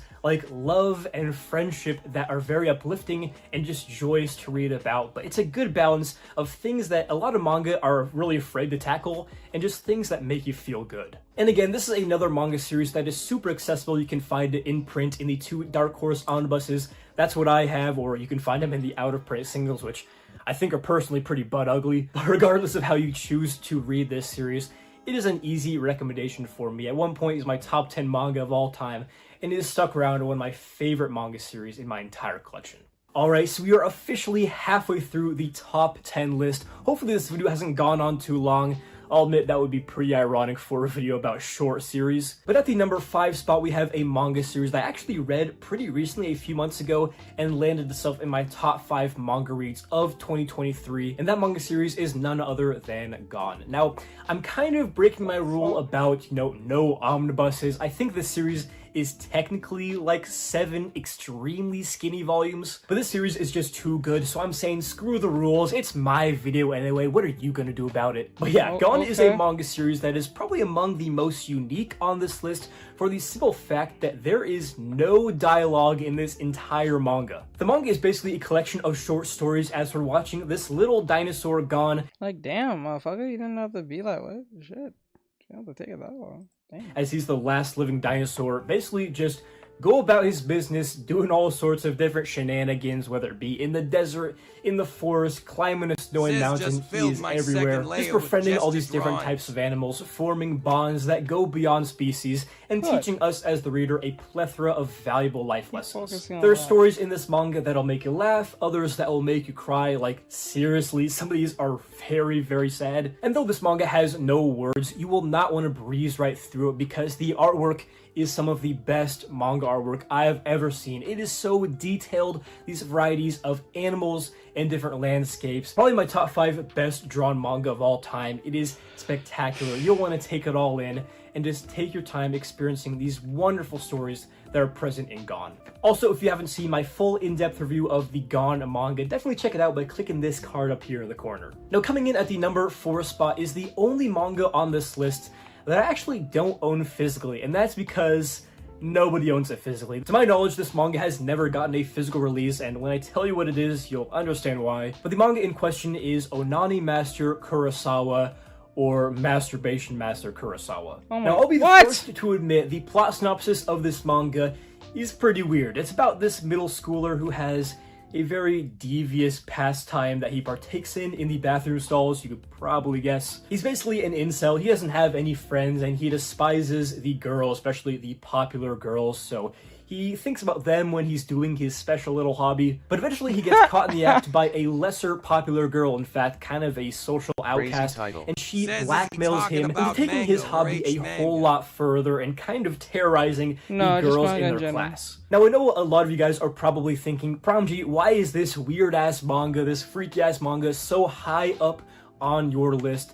And that is because beyond just the kind of silly and ridiculous plot, there is some really good lessons in the series. The obvious being one of personal growth. Now, Kurosawa is not a good kid. He doesn't like other people. Deep down, he probably doesn't even like himself. But as the series goes on, he learns lessons and builds relationships that ultimately make him a better person. There's also a relationship aspect regarding one of the relationships Kurosawa has. I won't get into spoilers, but me personally, as I was reading this manga, I was kind of going through something in a relationship, and reading this series really helped me put things into perspective and again, grow as a person. And as I'm putting up panels of this series, you're probably thinking, man, this artwork sucks. And while it's definitely not as polished as, you know, a professional manga series that gets published and put out serialized, I think the art style of this manga has a lot of charm and kind of adds a personal aspect that helps you relate to the series more. So just want to put that out there. But while you probably won't relate with the plot synopsis of this manga, at least I'd hope not, I'm sure a lot of you guys can deeply relate to this manga as far as its themes and messages go. And that is exactly why Masturbation Master Kurosawa earns the number 4 spot on my top 10 short manga series list. Alright, so we're finally cracking into the top 3 manga on this list, and at the number 3 spot we have one of my all-time favorites, that is Ping Pong by Taiyo Matsumoto. Now, in the eyes of the grand population at large, ping pong may seem like kind of a lame sport, and one that wouldn't be very exciting, but Taiyo Matsumoto take this sport, which I personally play and really enjoy, and makes it so exciting and fun to watch. It's no secret that as far as more mainstream manga authors go, Taiyo Matsumoto has one of the most distinct art styles out there, and it comes in full force in ping pong, just the way that the actual matches are drawn, as well as just character designs and the environment and setting that the characters reside in. I mean, as far as plot goes, it basically follows these 2 kids who are really good at ping pong and face all sorts of different kind of competition. But beneath the surface, there are some really good themes about competitive spirit and personal growth that are really emotionally moving and have you really invested when you're reading this series about ping pong. Taiyo Matsumoto is just such a gifted mangaka, and actually have another manga series from him on this list, believe it or not. But yeah, Ping Pong, amazing series. If you haven't seen the anime, I've heard that's really good as well, but I would highly recommend the manga. There is nothing quite like it. Now, moving on to the number 2 spot, we're getting into my manga series that I have as 10 out of 10 masterpieces. And this number 2 manga is by my number 1 favorite mangaka of all time, Osamu Tezuka. The series in question is Message to Adolf. To put it simply, Message to Adolf follows 3 different characters named Adolf in World War II. You have the son of a Nazi official named Adolf, you have, of course, Adolf Hitler, and also a Jew named Adolf who lives in Japan. And as this manga goes on, you see these characters' lives intertwine for better or for worse, usually for the worse, as this manga takes place in one of the darkest eras of human history, of course, that being during the Holocaust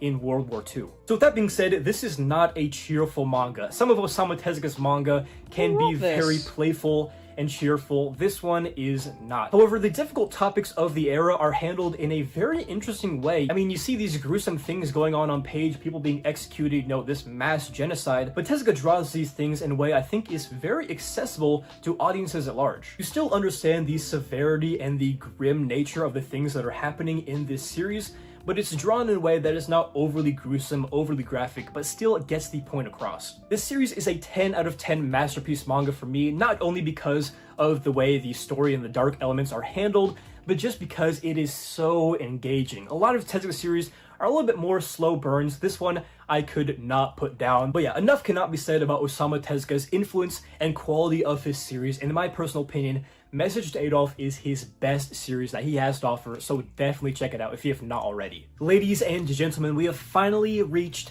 the number 1 spot on this top 10 list. My favorite manga series that is 6 volumes or below, and this is actually coming from a mangaka we previously mentioned on this list, that being Taiyo Matsumoto. The manga at the number 1 spot is none other than number 5.